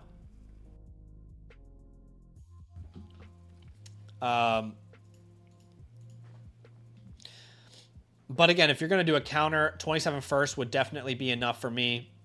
If that doesn't work, then I'd be curious if we can tier up somewhere else. So you've got Gibbs. You don't really, you would have Gibbs and Genty. Your running back room would not look that great. Does he have a running back he can give you? So can he give you a Bucky instead of that 110? That would definitely put me over the top. And another counter there that you could try is getting Bucky, but if he needs you to send something back, you can send back your 27 second, the 301. I don't know. There's somewhere in between there. Maybe you can find a deal that makes sense. Okay. I think that's all the trades. So let's jump into some of these team playbooks here, y'all. I appreciate everybody who has submitted a playbook. You guys are awesome. Thanks for the love. Thanks for the support. Again, if you want to get into tonight's queue, you can check out the link in the pinned comment, which will direct you to the website.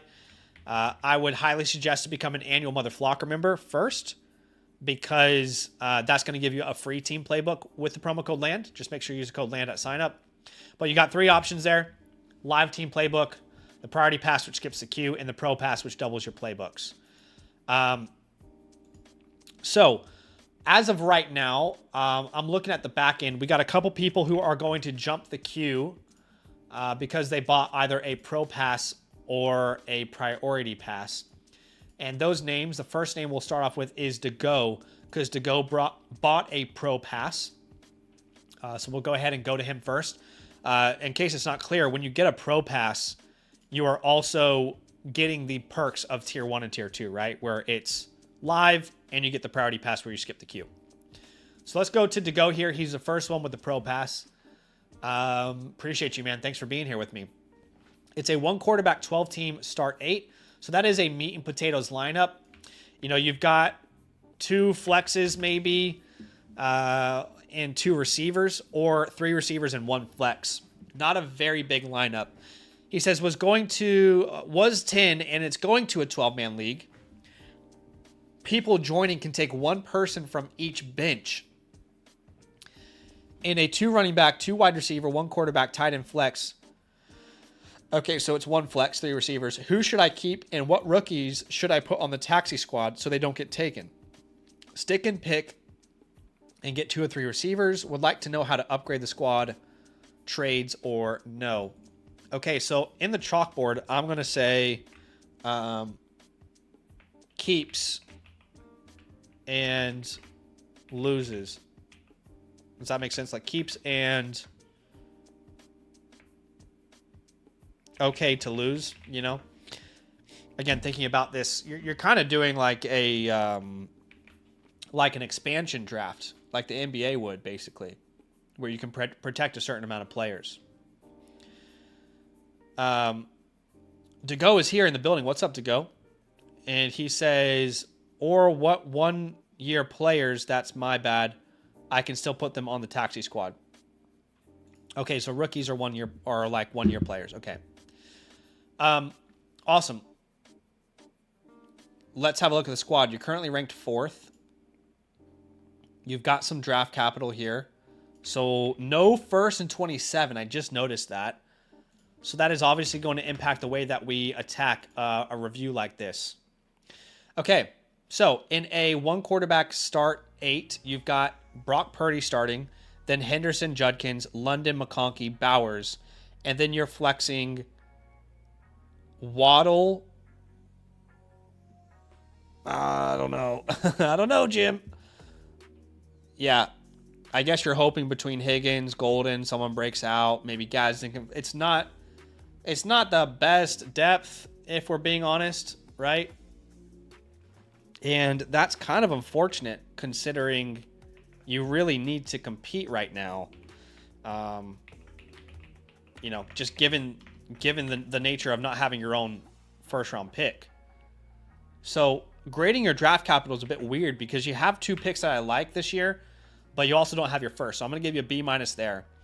But when I look at your team overall, I think you put yourself in a Windows open, type of scenario here, and I would probably give you a C+. And that's just because you've limited most of your flexibility with no first and 27. You have to compete this year. You don't have very good depth at running back or receiver. And it sounds like you're about to lose even more players, with this draft that you have to do. The untouchables on your team, definitely Brock Bowers. I would like to hold Shuck, Benson, Golden, and Higgins if I can, but based on how this like lottery style, you know, it's going to work, it's probably going to hurt a team like you pretty significantly because, yeah, I mean, what can you do, right?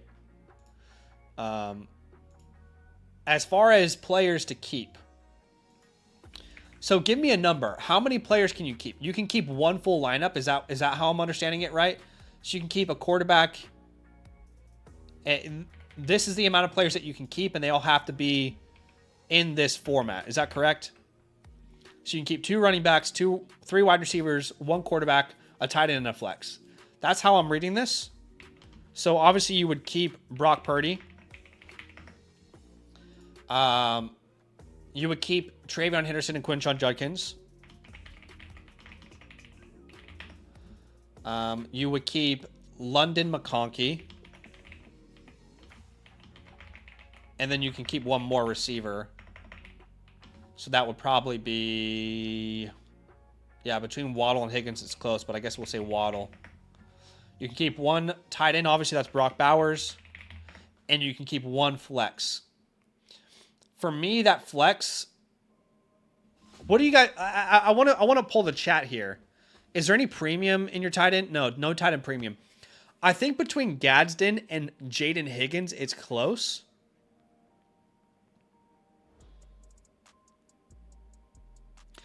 Gadsden and Jaden Higgins is really close. I think that Gadsden is going to be easier to sell because everybody needs tight ends. I'm just thinking about you selling and needing to compete this year.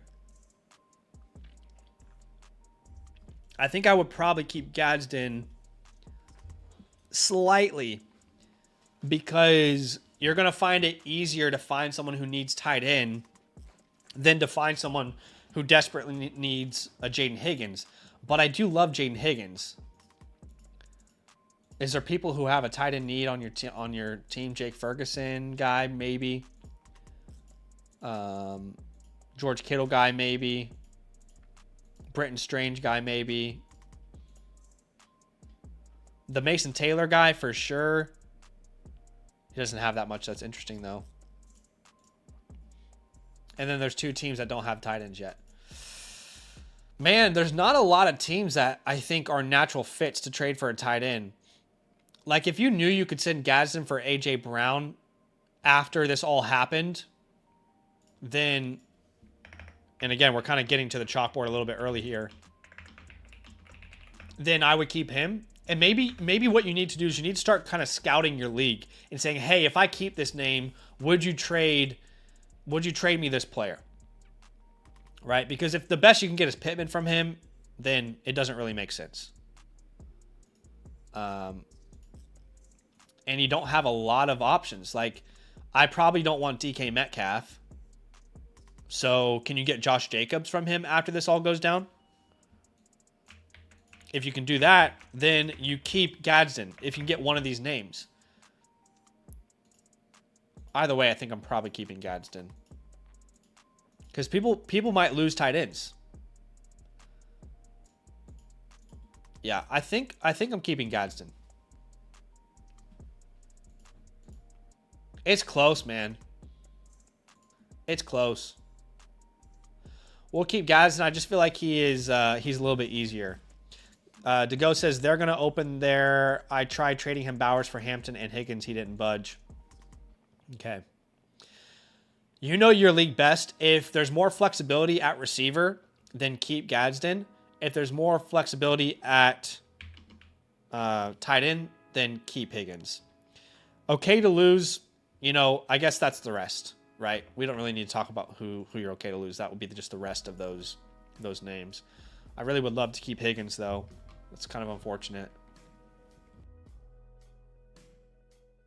Okay, so we're kind of doing this a little bit in reverse, but let's jump into the war room here.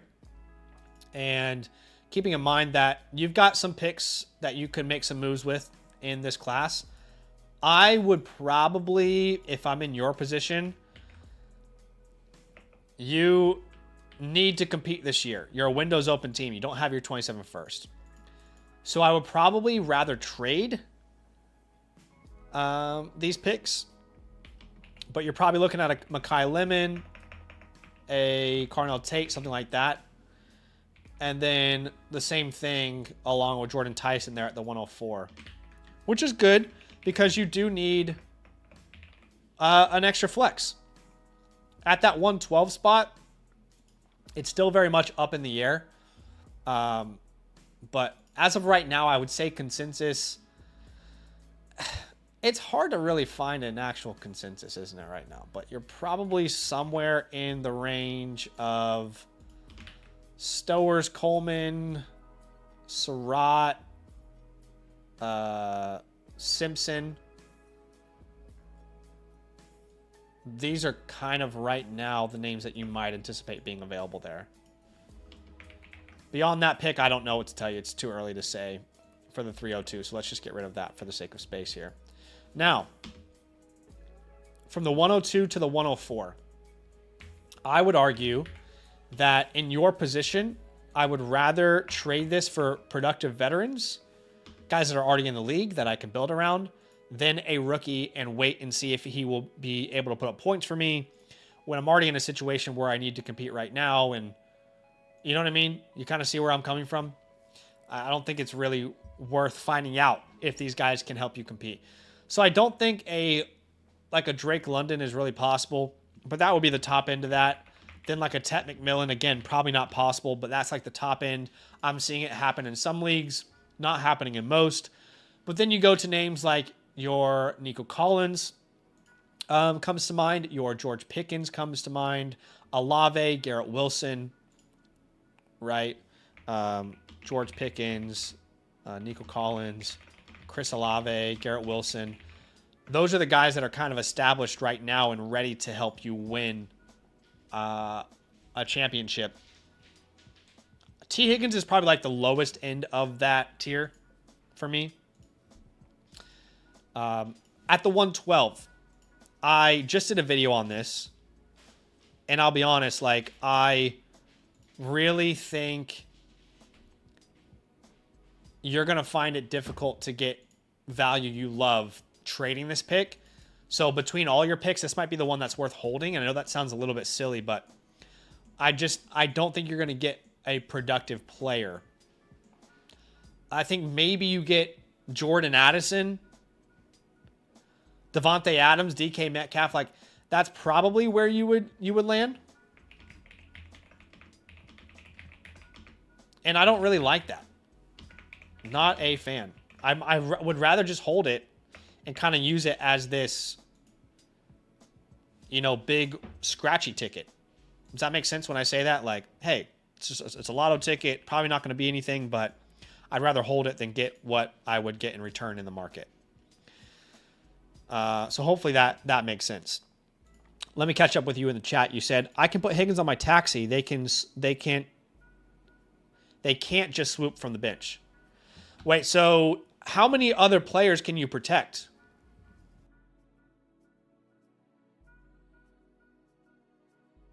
Are you saying you can protect an entire starting lineup plus 4 taxis?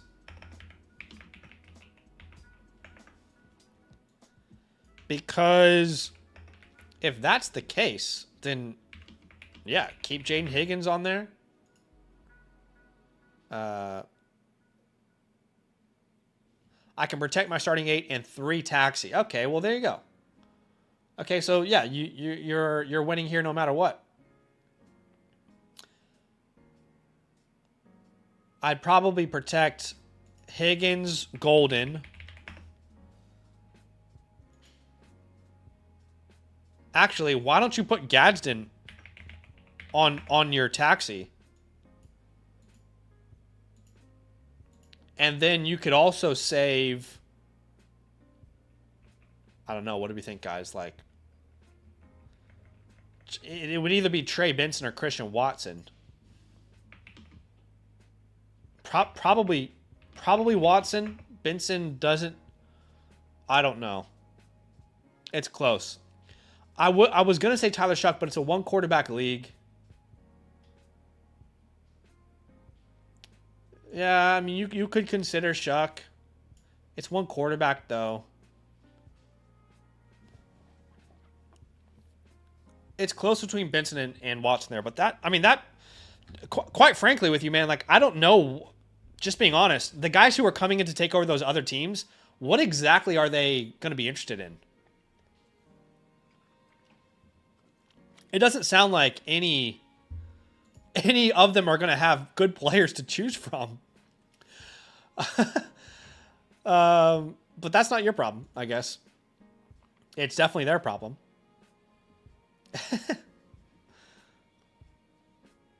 Yeah, he says, I have Gadsden, Marks, and Merritt. I can only put rookies from last year.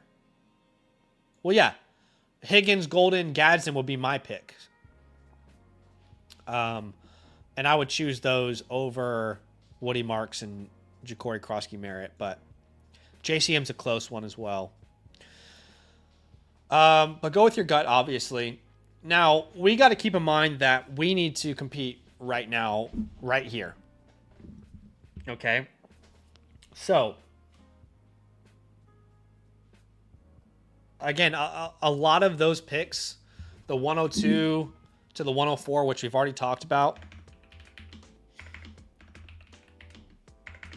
you know, those are hopefully, because again, think about it. If you were to turn the 102 and the 104, let's just say into George Pickens and Nico Collins, well, then your starting lineup is Purdy, Henderson, Judkins, London, McConkey, Bowers, Waddle, Pickens, or Nico. Actually, Pickens and Nico would start over Waddle, and then Waddle's on your bench.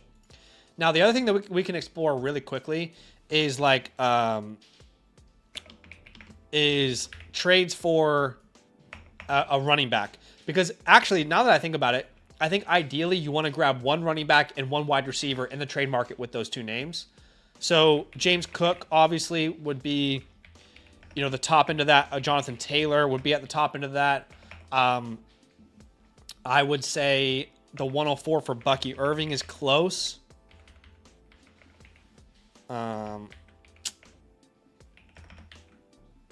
There's not a huge range here that we love. But I actually, again, I did a video on this. Give me 1 second. The 104. At the 104. Yeah, that's... I don't know how I feel about buying Breece Hall now that he's a Jet again. I mean, if you can get CMC plus something, let's explore that real fast. Who has McCaffrey here? Okay, so CMC and Devontae Adams. I think I would do that.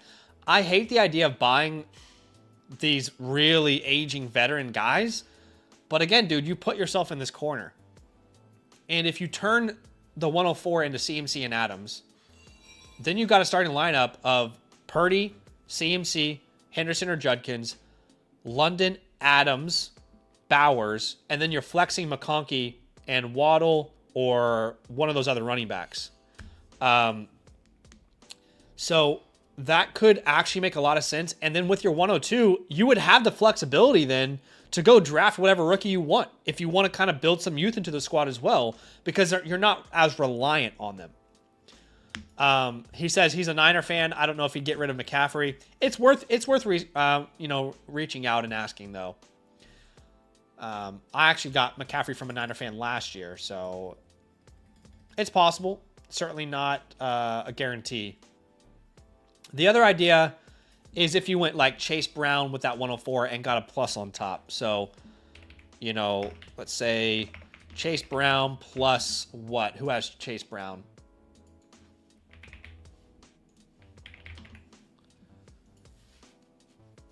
Okay. Chase Brown and the 109? Is that crazy? What second rounders do you have again? You have the 112, the 302. Chase Brown, the 109, and you give your 27 second. That's an idea that could work. I like the CMC deal a lot because it gives you flexibility to keep a rookie at the 102. But I also think that James Cook and Jonathan Taylor make a ton of sense for one of those picks. And then, you know, if you can send Gazin away for an A.J. Brown or a Josh Jacobs, then that really puts you in a place where you're ready to compete. So again, let's just play in a hypothetical world. In a hypothetical world, you know, you're able to land A.J. Brown for Gadsden, Cook at the 102, and you send the 104 for CMC and Devontae Adams. I mean, you've got more than enough of a starting lineup there. You've got young players still to build around. You got Brock Bowers. Judkins is on your bench probably. And then you're not going to benefit from the 27 class, but that's great. We want to be as competitive as we possibly can be. So let me know if you have any questions to go. Let me know if you got any questions about that review, but that's a pretty in-depth one. I want to make sure that you feel good about it, obviously. But I think we've come up with a great plan for you. Again, as I mentioned earlier, you did buy the Pro Pass, which is our Tier 3 product, which is why you got Priority Pass on this review.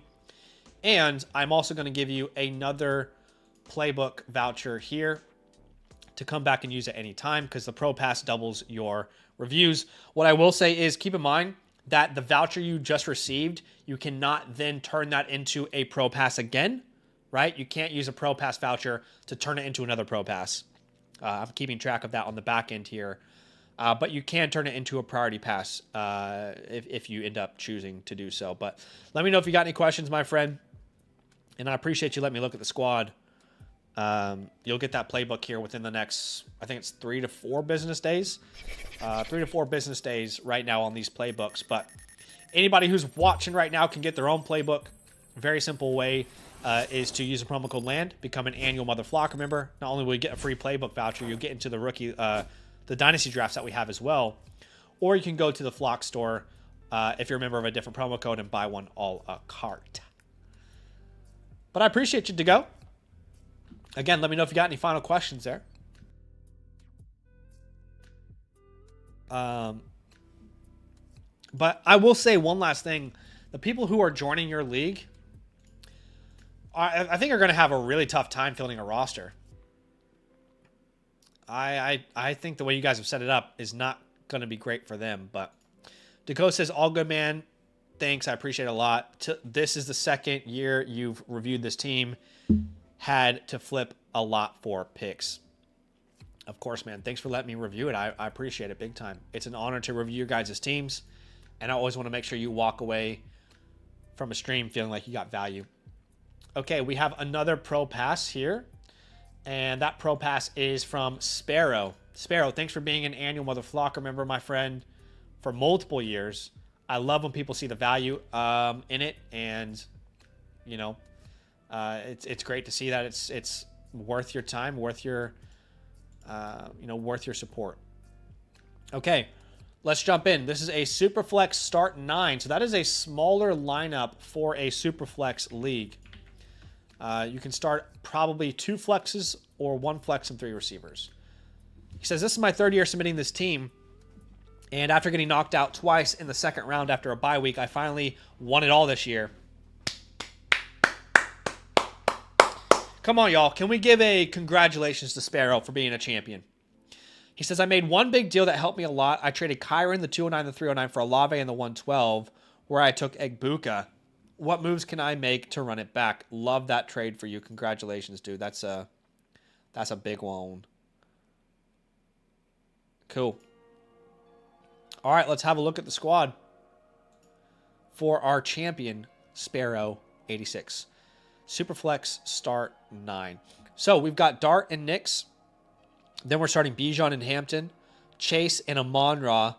At tight end, whoever we're streaming the position, right? Then we have only 2 more starting spots, which go to probably, Olave, then either Wilson or Irving or Egbuka. So plenty of depth with such a small lineup. Clearly the area of need for you is tight end and quarterback 3. I don't really see another area of need. Your untouchables would be Bijan and Jamar Chase. You could extend that to Amon-Ra and Hampton if you wanted to. I would hold right now Rashad White as well as Tyler Algier because those guys are potentially, I'm not guaranteeing it, but potentially going to step into larger roles depending on how free agency pans out. So that's something that we should keep in mind there. Drops, you can drop Riley Leonard if you want. You can drop Marvin Mims. It's time to let go. And then on the waiver wire, Devon Vele was there. I thought that was interesting, but nothing else really all that interesting. You know, your draft capital is not impressive. That's fine. You know, you won a championship. I'd rather you be the champion than have the 101. And I can't really think of a reason why you wouldn't go out there and label this a contender. You should go out and compete. There's no doubt about it. And this roster overall, it's really B+ to A-. I'm going to say A-, you know, just because I think we can figure out the tight end position. And there's just so much strong depth up top that it feels wrong not to put this as an A team. You know, with Bijan, Hampton, Bucky, Chase, Amon-Ra, Olave, Wilson, Egbuka, that's just such a strong running back and wide receiver core that I think it really carries you enough to kind of warrant that, you know, kind of A- tag. But you do have 4 picks. They're all obviously at the 12 spot. It just doesn't look like you made any big moves with your capital in season. So we can go to the war room and kind of come up with a plan. You know, funnily enough, this could actually be a class where, you know, you could find your future tight end. I think it's a very realistic possibility here. Give me 1 second. The war room is malfunctioning. But yeah, it's a team full of hammers. I agree with you, Mike. But your ideal world is like a Stowers or a Sadiq somehow falls. Draft is going to have to go a very specific way for that to happen for you, though.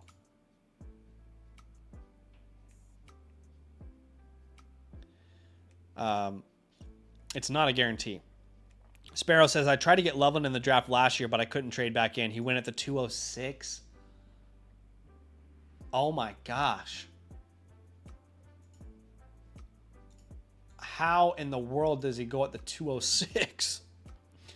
I mean, last year's class was stacked, but that still seems absolutely chaotic to me. Okay. Let's open up the war room. All right. So, you've got the 112. And in this year's class, I think, like, ideally, that is a Sadiq, a Stowers, you know, one of those names for you. That's assuming that Stowers goes, like, round 1 or early round 2. But if not, it's probably one of these, you know, Johnson's, sorry, not Johnson, Price, Sadiq, Coleman, Cooper, Concepcion. I mean, the list is quite big right now. I can't really say from, you know, the 212 onwards who any of these guys will be. It's just way too early to project that. And I don't really want to waste your time. So let's go best player available there. With the 112, I think there's 2 ways we can look at these picks. We either trade the 112 for a starting tight end or the 212 for a starting tight end. Right now, and again, this is based off of ADP of all the real land dynasty drafts that we've done. You guys know how we are doing those real drafts every single Monday for land members. I am actually taking that ADP, and I think it's more reliable than like KTC or, you know, expert consensus or something. Right now, around that 112, people are valuing it the way they would value a Kyle Pitts, a Laporta, a Gadsden. That's like the high-end range is Laporta. But I think what we can do is we can look at those teams that have those players and kind of see if there's a deal out there that might make sense for the both of you.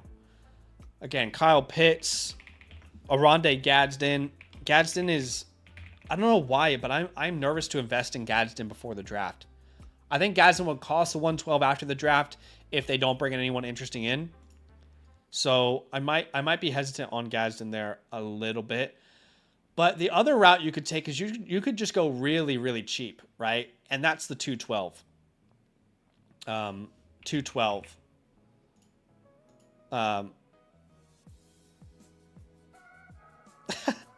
King, if you go back and you watch that video, that has everything to do with how bad the 26 class was projected 1 year out than it was me being in on Nick Singleton. Again, go back and look at my 2025 rookie running back rankings when Nick Singleton was in the class. Where was he ranked, my friend? That has nothing to do with him being a great prospect. At the 212, I think this is where you could take a shot on like a veteran tight end.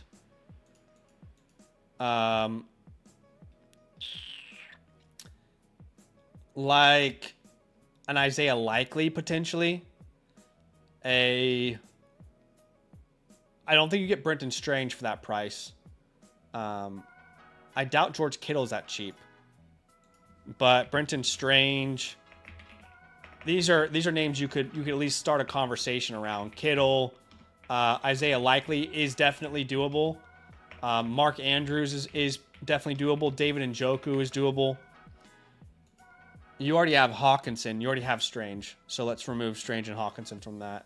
Or Strange from that, excuse me. But that would be probably the range, I would say. Of tight ends that you realistically could add. You could definitely do Mark Andrews. I'm just trying to make sure there's not another tight end that would make sense here. Yeah, it's not an awesome range at the 212. But because you are contending, you have your first and 27. Look, the goal is to win it all. I would not be opposed to using your 27 first to going hard to go hard on a tight end. You know, I know we want to keep all of our picks, and I'm not opposed to that. But I think as we jump into the chalkboard, we should maybe consider using that first. And maybe you don't even use it right now in the offseason.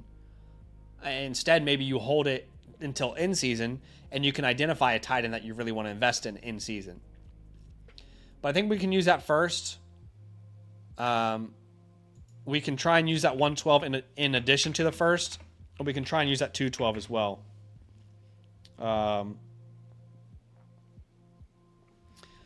Okay, so if we were to use our 27 first, let's think about some tight ends that would make sense. So obviously, if you can get a Loveland or a Warren, let's just see, what does the Loveland owner have? It sucks that this guy went at the 206 last year. I don't see a scenario in which the Loveland owner moves off of him because of the way he's building his team. So I don't think Loveland is possible. What about Kraft? The Kraft owner, I mean, I think if they're honest with themselves, they're not a contender, so they should be open to a deal like this. Problem is, I was going to try and loop in a quarterback into this, but I don't think you're going to get Jaden Daniels. But you could try something simple where, you know, you go the 112 plus the 212, and you go out and you get a Tucker Kraft. I think you could try something like that. He also has Gadsden. I don't love buying Gadsden right now, to be honest. I'd rather wait until the NFL draft is finished. I don't think he'll be more expensive at that point. He also has Dallas Goedert, who is set to be a free agent. So you could even play around with like a Dallas Goedert idea. Now, Tyler Warren. Who has Tyler Warren? The Tyler Warren owner probably needs him. So I don't think that this would work. But if you could land Tyler Warren and Dak Prescott, what would that look like? I think you'd have to add your 112 here, as well as your 212 at minimum. as well as that 27 first, right? So that could really solve a lot of the needs you have. However, he's probably aware that your 27 first is going to be late. But, you know, without him having a clear second tight end, he's probably open to moving off of Likely. If you want to go like the cheap route, I would do that well before free agency. Because if Isaiah Likely signs a decent contract with someone to be their starter, like let's say he signs with Washington on a 3-year deal, he's probably going to raise his value at that point, right? So that could definitely make sense. You could go the Fannin route, but let's just see who has Fannin. Fannin, I don't really want to give up my 27 first for Fannin. And I don't really want to buy Sam Darnold. So I don't think that's a great fit for you, unfortunately. Who has Laporta? Who has Laporta? Laporta and Baker is actually intriguing to me. I don't think I would include that 112. But Sam Laporta plus Baker Mayfield, this could be a starting point for you as well. That could kill two birds with one stone. Laporta is not going to be, you know, the perfect... He's not an elite guy that's going to win you your league, but you already have elite guys all around that league. Kittle, I would love to buy Kittle. Why don't we try and buy Kittle and Stroud? Or Stafford. Kittle and Stroud or Stafford. Combine your picks that you have this year. You can even add like the 3rd round pick or whatever. But I kind of like that a lot. George Kittle plus CJ Stroud. If that doesn't work, we can also try that same offer for Matthew Golden. Or sorry, Stafford. Although that's probably a slight overpay. So maybe you go that 312 that you have instead. But all these deals, I think, really fix your current predicament. These are just tight end fixes strictly. You know, I thought about maybe using like some of your receiver depth to look at quarterback 2. The reality is you don't actually need quarterback 2 unless something were to happen in season. And as long as you still have the depth that you have right now at receiver and running back and, you know, your 27 first or whatever, you would have the flexibility to figure that out if you needed to. Right? Quarterback 3 is just really nice to have for convenience when you're competing. But,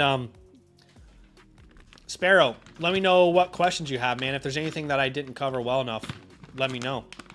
I want to make sure you leave this review feeling like you got a bunch of value from it, my friend.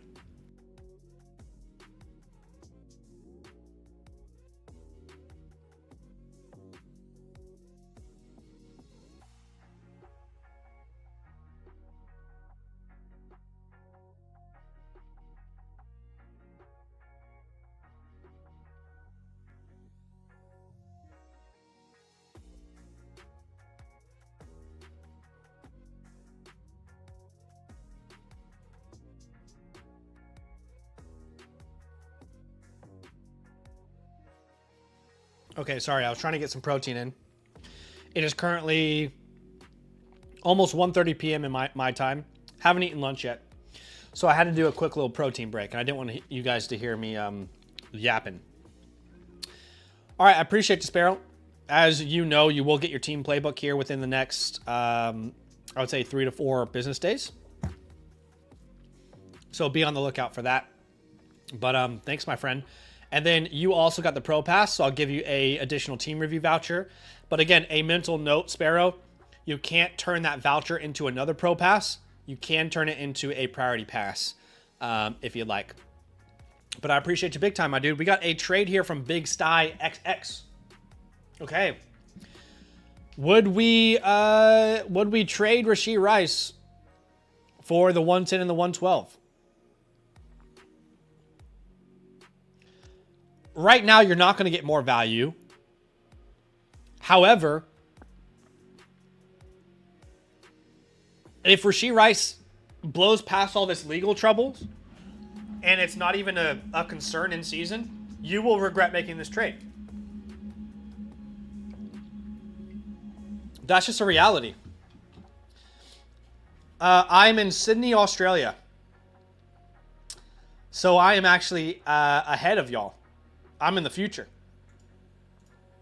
But let's start a poll here.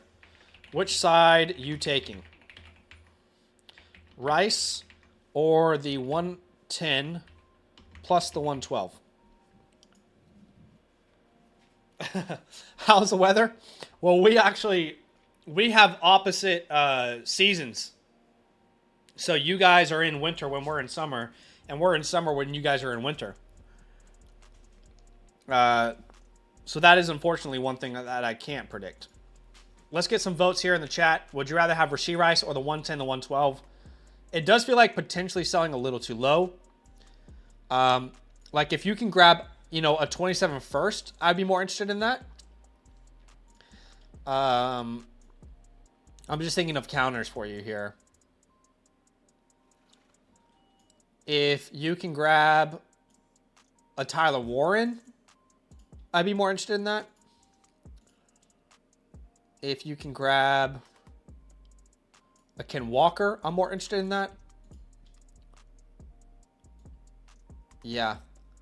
But it feels maybe selling a little too low. And 75% of the chat are saying they would keep Rashee Rice at that price. Yeah, again, like I've acknowledged this before that there is a possibility if Rashee Rice off-field stuff catches up with him, he could be worth nothing. So you're getting off of that here. But obviously, at the same time, if the off-field stuff goes away, he could be the engine of the Patrick Mahomes offense for the next 5 years. So it's a toughie, but I'd say it's pretty close, honestly. It's pretty close. All right, currently we have 3 more reviews in the queue. People are getting their team playbooks. Live review from ya boy. Obviously, you get a free live review, free live team playbook when you become a promo code LAND annual Mother Flocker member. You also get the leagues that we run. Or you can get a team playbook through the a la carte store as well. Completely up to you. But you can join tonight's queue. You can check out the link in the pinned comment. Let's go to K-Hard. What is up, K-Hard? Welcome into the stream. All right, so K-Hard is in a Superflex Start 9. So it's another smaller lineup in a Superflex league, which depth is not going to be as important. You are currently ranked 3rd, so let's have a look at the squad. You have your 27 first. You don't have your 27 second. So that's something that we will take note of, obviously. But let's have a look at the squad. So you've got Joe Burrow, Dak Prescott starting, Cook and Chase Brown, Amon-Ra and Olave, maybe Mark Andrews, and then you need to start 2 more names. Yeah, 2 more names. So that will be T. Higgins, and I don't really know what that next name would be, to be honest. Maybe Watson or Godwin. Maybe Jonathan Brooks turns into something, or Trey Benson. It's not a bad team. I don't really love how significantly the depth falls off at running back and receiver. And obviously your tight end room is not that attractive. You would probably be aware of that yourself there. As of today, what do we think, guys? I think with a team that has a Burrow, Dak, Brown, Cook, Amon-Ra, Olave, Higgins, I feel like that is a team that probably should be a contender. I feel like you should probably try and win a championship with a team like that. But as far as your overall team grade, I would probably lean like a C+, kind of in that range. Yeah. And I think I would be surprised if you don't make the playoffs, assuming health. So with that in mind, we'll call you a contender as well, given just the amount of, kind of these veteran, really good players. All Okay, so Burrow and Amon-Ra are your untouchables. I would hold names like Jonathan Brooks, Daniel Jones, Tez Johnson, maybe even Ben Sinnott is worth holding. I would say Daniel Jones is worth holding until free agency finishes because he's going to get a contract. You can drop Samaje Perine if you like. You can drop Jordan Watkins if you like. And there's no one on your waiver wire. I had a look. There's no one on your waiver wire that I'm really that interested in. Gabriel says C is a little harsh. You guys think C plus is too harsh? I'm only doing that because, we don't have a lot of capital in the future. We still have our first, but our tight end room is completely shot. The running back depth just falls off a lot. Same at wide receiver. I just think wide receiver and running back falls off a lot. I'm actually located in Sydney, Australia, y'all. I'm an American, but I'm living in Sydney, Australia. Papa Dunk says, why do I have Watson ranked so low? I am just not sold on him in his career. But it's in this huge tier where you could probably put him as high as, wide receiver 30, and I wouldn't be upset about it, but I'm just not betting on him long term.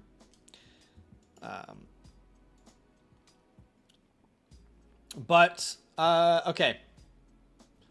Let's go to your war room. I do think that there are some picks that are actually quite convenient for you, given that you've got a clear need at tight end. This class in particular is actually set up really well to kind of help you fit those needs, right?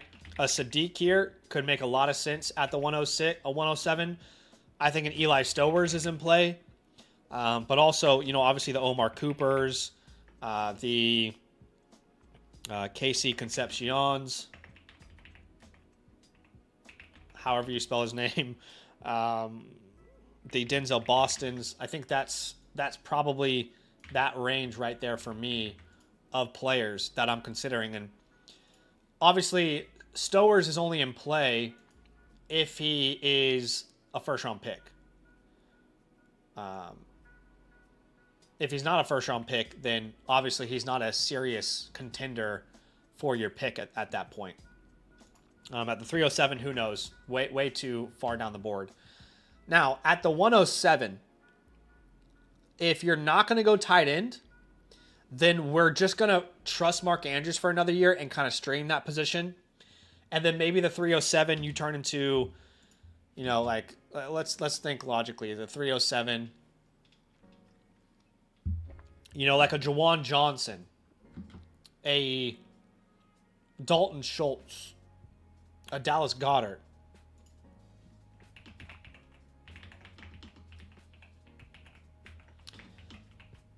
Right? So you would basically be committed to streaming the position. But if you were to move this pick, I'd be looking to try and get a running back or I'd like to get a running back. I'd like to have a little more depth there because they can also serve as a flex. So Javonte Williams makes a ton of sense to me personally. I would be comfortable paying that price for him. And again, this is like the scenario where you don't go out and draft someone and instead you trade the pick away, for a player already in the league. But Javonte Williams makes a ton of sense. I don't think you get Ken Walker this cheap, but I would do it. A Travion Henderson, a Chase Brown. Those are some other names that I think could be realistic at that spot. But, you keep if you end up sending away the 107, you add Javonte Williams, then you've got a starting lineup of Burrow, Prescott, Cook, Brown, Amon-Ra, Olave, Andrews, Higgins, Javonte. And then on your bench, you've got Benson and Brooks and Watson and Godwin, and anything that those guys give you is kind of an addition rather than something that you're relying on.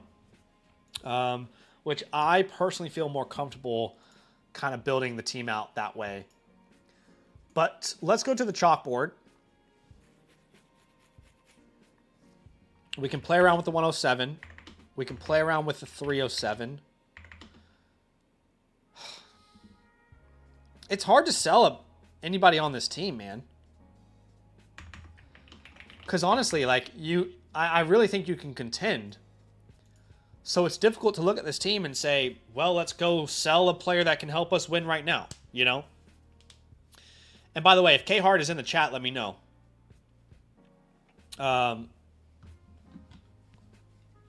who are you selling as a contender here? I don't see who you would sell. Unless we try to move off of Burrow to fix our tight end position. It's not like you're selling Godwin as a contender. What are you going to get for him? A late second and then, oh, I wish I had a flex spot.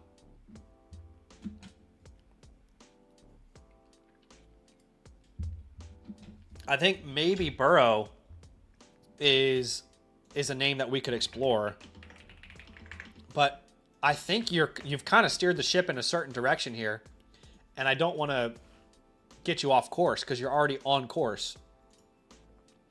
But let's explore the idea of a Burrow teardown. So Burrow, you're not going to get like Loveland and Lawrence, obviously. I mean, how could we make that happen? I don't think we could. If you went Loveland and Lawrence, then I imagine at minimum you would have to send your 107. But that would be a huge steal for you. And that's only if someone values Burrow the way that we have traditionally in the past in Superflex leagues. And that might not be the case anymore. But that's an idea that's at least worth asking about. Baker Mayfield's a really good option, but there's no tight end here that makes sense. But, I mean, you could do, like, Baker. Yeah. The 102 is too pricey, unfortunately. Let's keep looking. Jackson Dart, I don't think you could do this, but Dart and Kraft or Dart and Pitts is awesome. And we would obviously have to give something back. With the Kyle Pitts one, actually, I think you could probably do the Kyle Pitts one. The Tucker Kraft one, you're probably going to have to send like that 27. Oh, I was going to say, you don't have a second anymore, do you? You're probably going to have to send like a Trey Benson level player here to make that work. Which leaves you a little weak at running back. But it's not like we can for sure guarantee Benson's going to be in anything for us. I would do Kittle and Williams. I don't know if that's possible, but that could actually make a lot of sense. Kittle is not a very expensive player to acquire right now. You know what? Maybe moving off of Burrow is the way to play this. You're not going to get a Herbert and McBride. Like, that's not possible, obviously. But Goff and Laporta, I think that's possible. I'm just not sure I'm obsessed with it. Yeah, it's fine. It's a fine option. I don't know. I don't really love that, to be honest. Fannin and Stroud. Could you find your way into Bowers and Stroud? That would be really awesome. So you turn him into... No, but then you have to rely on Bowers. Or, sorry, Stroud. Yeah, that wouldn't work. And we're not going to do it for a Fannin and Stroud. That doesn't make sense. Damn, I thought that might work. Okay. Those deals make sense to me. Again, like we said, at the 107, if you're going to trade it, then a Tucker Kraft, Harold Fannin could make sense. If you've got a premium in this league, let me remind myself, 0.5 premium. So those names could make sense there. You could go the uber cheap route, the 307, Juwan Johnson's, who else do we say? Dallas Goedert's maybe. Those type of names. But I like these quarterback deals a lot. But yeah, man, appreciate you big time for letting me look at the squad. Yeah, you'll be getting your playbook here within the next 3 to 4 business days. So definitely be on the lookout for that. But everybody who obviously gets a review from myself also gets a team playbook. So expect that to be in your Flock Fantasy inbox here within the next, 3 to 4 business days. Appreciate you big time. All right, A2_B2. Are you in the chat, my friend? Let me know if you are in the chat. And let's move that just over here. Okay. All right, so he says it's a half PPR, 0.5 tight end premium. It is a Superflex start 10. Superflex start 10. So that is our middle ground, which means that you can start up to 5 receivers in most formats. He says, went in on last season, traded 26 first and package for Neighbors before the season, and 2 26 seconds for Javonte. Finished top scorer first regular season, but lost 4 points in the semifinals. Welcome to any ideas to bring it home this year. First off, awesome trades. Well done. To get Neighbors, to get Javonte for 2 seconds, right now you look like an absolute genius. Okay? You look like an absolute genius. What I will say, for a team like this, the chalkboard we're probably not going to go into because you only have the 408. So I don't want to waste your time. I'm going to tell you, I don't know who's going to be available at the 408. And I'm going to tell you that no one's really that interested in trading for the 408. But looking at your team, I'm not sure it's really going to matter because you've got one ridiculous squad here. You're starting Drake May and Caleb or Trevor, Bucky and Javonte, JSN, Neighbors, Bowers, London. How many can you start? 10. London, McBride, and then your last flex is, I don't know, somewhere between Marvin, Odunze, Walker, Harvey. Wow. What a ridiculous squad. And somehow you still have your 27 first. That's a nice one, man. That's a nice one. I like this team a lot. The fact in a tight end premium league, you've got the tight end 1 and tight end 2 in Bowers and McBride. You've got 3 top 8 wide receivers. You've got May here. This is definitely an A team for me. I would say you're not a Thanos at all. A Thanos would have probably a little more capital, and they'd have a higher tiered running back room. But no doubt in my mind, we're contending. We're trying to go out there and win a championship, and we are a solid A team. This is one of the better teams. This is the best team we've seen today, pretty easily. Pretty easily today, I think this would be the best team we've seen. And you've got a lot of depth. Remember, when we went through your lineup, May, Caleb, Bucky, Javonte, JSN, Neighbors, Bowers, McBride, London, let's say Odunze. At minimum, you have on your bench names like Harvey and Walker and Harrison and Wilson and Pearsall. Yeah, I mean, you're killing it. But to me, I would say you could probably do 1 or 2 more tier ups with a squad like this. I would like to use McBride.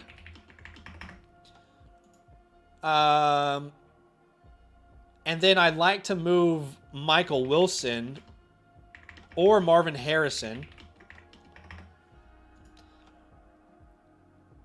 One of those two. I don't want to bet on both of them. I don't really like betting on either, but I don't want to bet on both. And then we can even make Harvey a movable piece as well. I would say you could do a couple tier ups here. I don't think you need to address quarterback. What I would love to do is take like an RJ Harvey and a McBride. In my ideal world, you combine these guys and you upgrade to one of the elite tier running backs. So let's see who needs a tight end. The James Cook owner, no, that's not enough. The Breece Hall owner, no, that's not enough. Devon Achane. Yeah. And then we could probably get something in return here because Achane and McBride and a 0.5 premium are about as close as it gets. Could you get their 27 first and send your 27 second? If that's not possible, What else could we do here? Could we find a way into Jamar Chase? Oh, wow. We could make this a huge deal. We want Chase as well. And we're going to send you Marvin Harrison. Ooh, what do we think, guys? Marvin Harrison and Ricky Pearsall. Could we get in the wheelhouse here?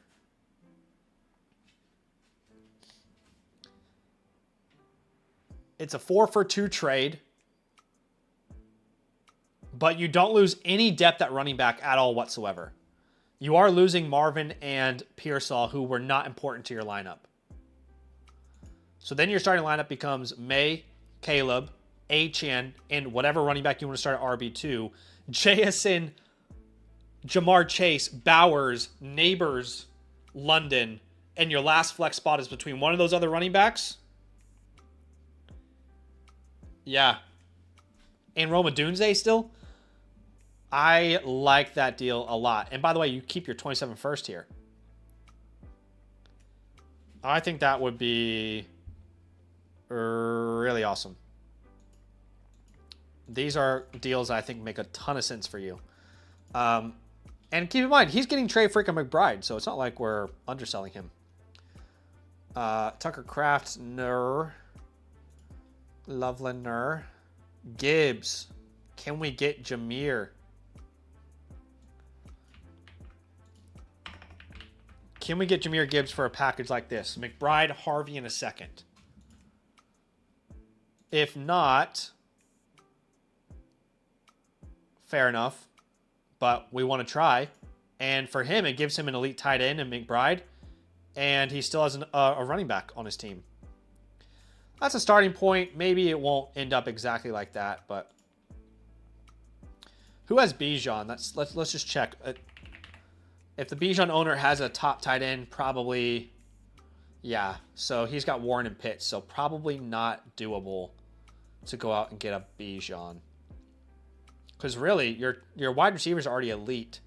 I just want to add another hammer to that running back room. That would be my ideal outcome.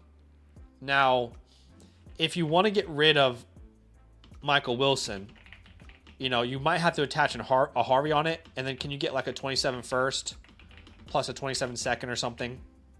You know, you might have to do it in a package. If I could pivot off of Marvin Harrison, again, I would want to be tiering up to do so.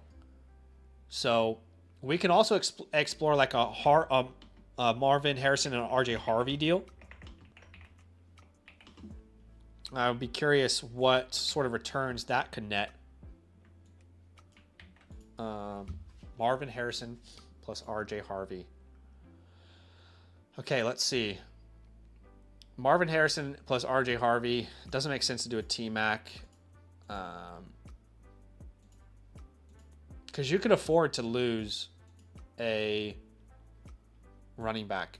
Is CeeDee Lamb possible? I don't think so. He's probably right outside that range. Amon-Ra, probably outside the range. I was thinking Jefferson or London. Do you already have London? You have London, so Jefferson would be the only one there. I'd be willing to send Harvey for any 27 first as well. But, I mean, look, we could explore ideas where we package Caleb and something, but I don't, with May, Williams, and Lawrence, I don't really see a need to upgrade that room. This team is really good, man. Only other thing I could think of is if we attach like Marvin, Harvey, and a first onto something. So we kind of like take this to the extreme. And we go get like a Puka Nacua, you know. If we added Puka Nacua to this team, obviously, it would make a strength an even bigger strength.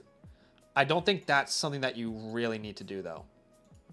I would rather go and do that at running back than I would at wide receiver. Does that make sense?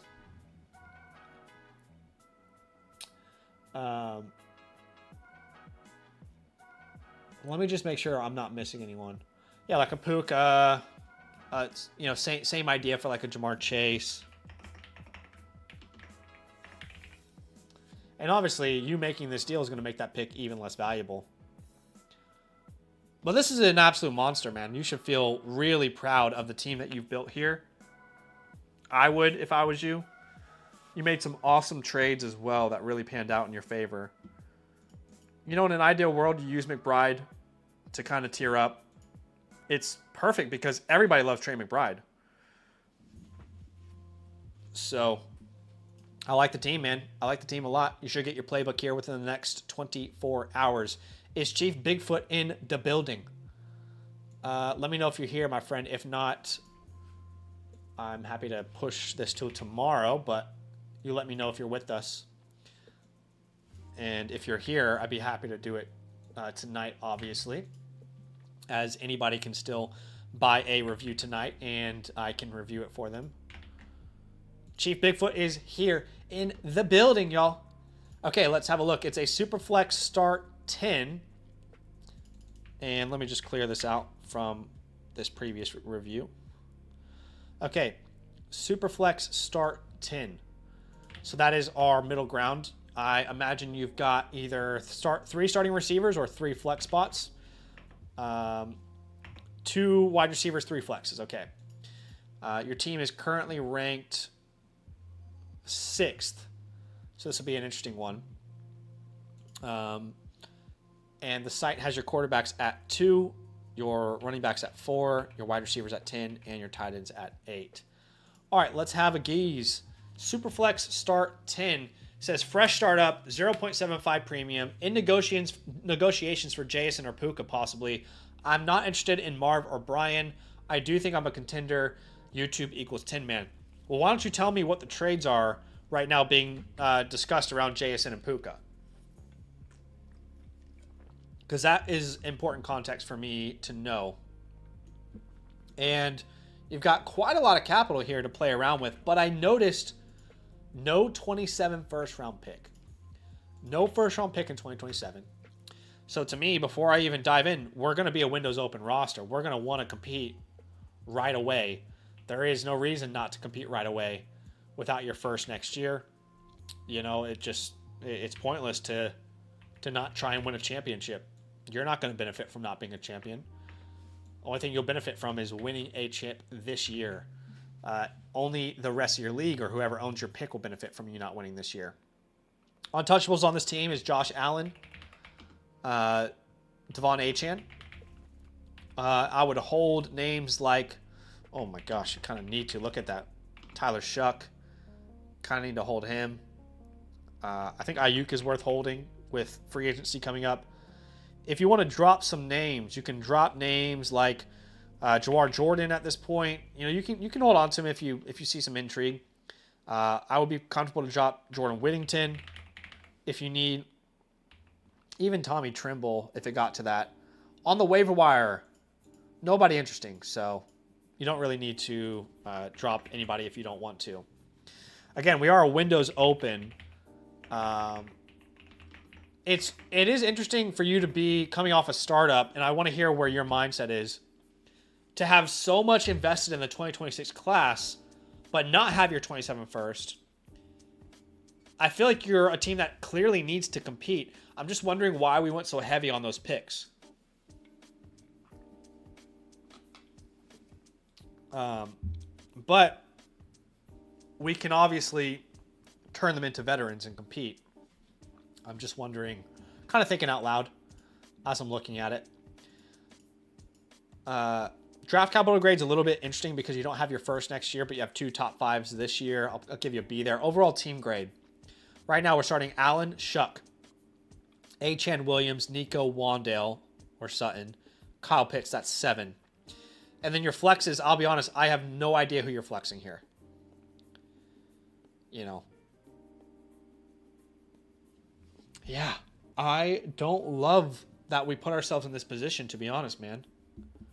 We kind of need to turn that 103 and that 105 into like 2 receivers and a running back, and I'm not sure how we're going to accomplish that.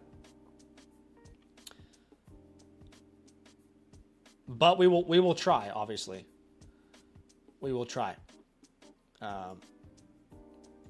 I kind of feel like this is more... You're a little top heavy, aren't you, with Josh Allen there? We might have to tear off Josh, just being honest with you.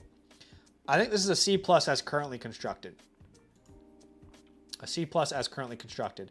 It's hard to come out of a startup and, you know, typically your team is going to look the worst. If you're good at Dynasty, it's going to look the worst after the startup, to be fair. Let's jump into the war room here. You've got obviously a couple picks that you can play around with. This is one of the big 3 wide receivers or Fernando Mendoza. That's for both of those, right? For both of those picks. So in an ideal world, you know, if you were to stick and pick, you're adding Mekhi Lemon or Tate or Tyson or maybe a Fernando Mendoza. You're not going to fix your RB3 position with this draft. At least the way that it currently looks, I don't think you're going to do that.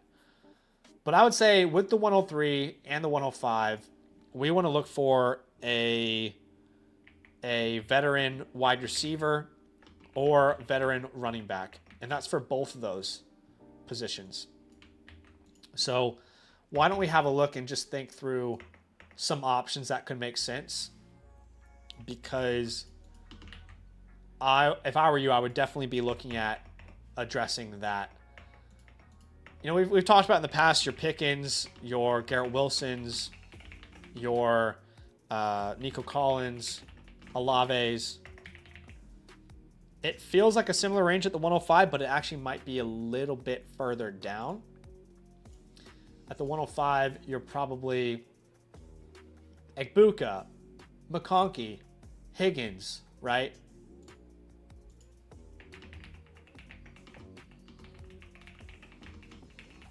Not Jaden Higgins, sorry. T. Higgins. I'm going to get more in depth on that when we go to the chalkboard here. But that's generally kind of what you would be looking at with this rookie draft. I don't think you're in a position where you can draft rookies, though. I think you need to move these picks. I really do. With the depth that you've got and the starting lineup. And I mean, right now, not even talking about injuries, you don't have a good starting lineup. But if injuries were to occur, obviously you'd be in a much worse position. I actually think you have to explore Josh Allen teardown. I really do. And he says, I do want to move the picks. Okay. Okay, so let's have a look at the trades that you're currently in the conversation for. And let's jump to the chalkboard kind of straight away here. So you are saying Puka is QJ plus the 103 plus the 105. JSN. Well, really, it's for JSN, right? This is the way that we're looking at it. Yeah, I don't know, dude. I mean, I don't really think you're in a position to make a deal like this. I mean, let's just be realistic with this. If you make this deal, yeah, dude, you can't make either of these deals, to be honest. If you lose the 103 and the 105, you add Puka. But again, 1, 2, 3, 4, 5, let's call Puka 6, 7. You still have 3 flex spots where we have no idea how we're going to fill it out, and now we have no capital to do so. If you made that trade today and I was looking at your team, I would say, well, we probably got to tear down off of Puka. So I don't think you're in a position to make a move like this. I do not like those deals for you. I'm not saying they're unfair prices, but it's not where I would take the team if I were you. Let's try and tear down off of Josh Allen. And let's think this through. So a Mahomes, Javonte Wilson. I think that could make some sense. Like, we got to make a move like this, right? Okay, so yes, you lose Josh Allen. Obviously, that sucks. But now you actually have an RB3, and you actually have a wide receiver, too. And we haven't even moved those other picks, and you've already got a better situated team, right? Your flexes already look better. You still have a good quarterback in Patrick Mahomes. Problem is, this is going to be a tough move to make right now, dude. Being honest with you, coming right out of a startup, there's not going to be as many teams who are ready to make a move like this, but let's keep looking. Jalen Hurts. No, this guy has nothing. Dak Prescott. See, now I would do like a Dak JSN, but that's not probably possible. I would do a Dak Egbuka McBride. That might be possible, and it's not end game. Who was the running back there? The running back was... Oh, we were going Emeka Egbuka, right. That's not end game. And when I say that, I mean you probably then would move McBride. Obviously wanting to get good value for him. Lamar Jackson... I mean, maybe you can get like a Lamar Rice. I think that could be a fun risk reward. And it's going to take someone who's really worried about Rashee Rice. I don't see a deal here. I mean, you could do like a Herbert, Walker, Pickens.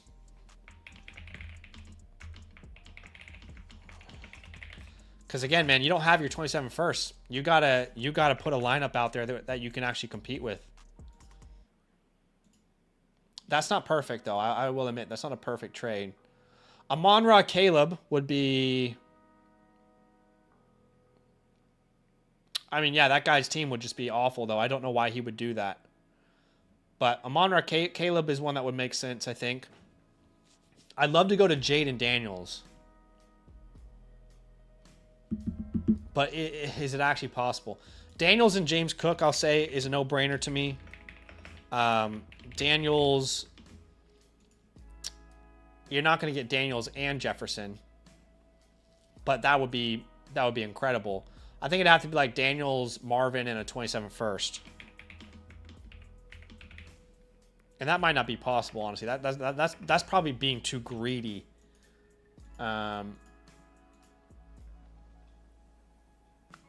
going to be able to tear down to Burrow. Dart would be interesting. I just don't know how you pull it off. It'd have to be like Dart and Genty. It's not perfect, unfortunately. You're not going to tear down to Cam Moore. That's too far. Brock Purdy would be awesome. Like a Purdy. Okay, yeah, that would be awesome. A Purdy and a London. I think at minimum that is possible. A Purdy and a London is awesome. I mean, I would love to add a Kittle on top. I think you should at minimum get a Kittle on top if you're going to sell the best asset in Dynasty. Or even like a Terry McLaurin. That gives you another flex. Doesn't fix running back, but again, these are all ideas where you haven't even used your 103 and the 105 yet. I think you got to do one of these deals. I really do. And I would do all of them. They would all be awesome. Again, at the 103, let's talk about the 105 first. If you're going to trade the 105 for a running back, then, and I'm going to tell you something very important at the end, so just hang in there with me. But you're looking at a Bucky Irving. You're looking at a Travion Henderson, a Chase Brown plus something. Who has Chase Brown?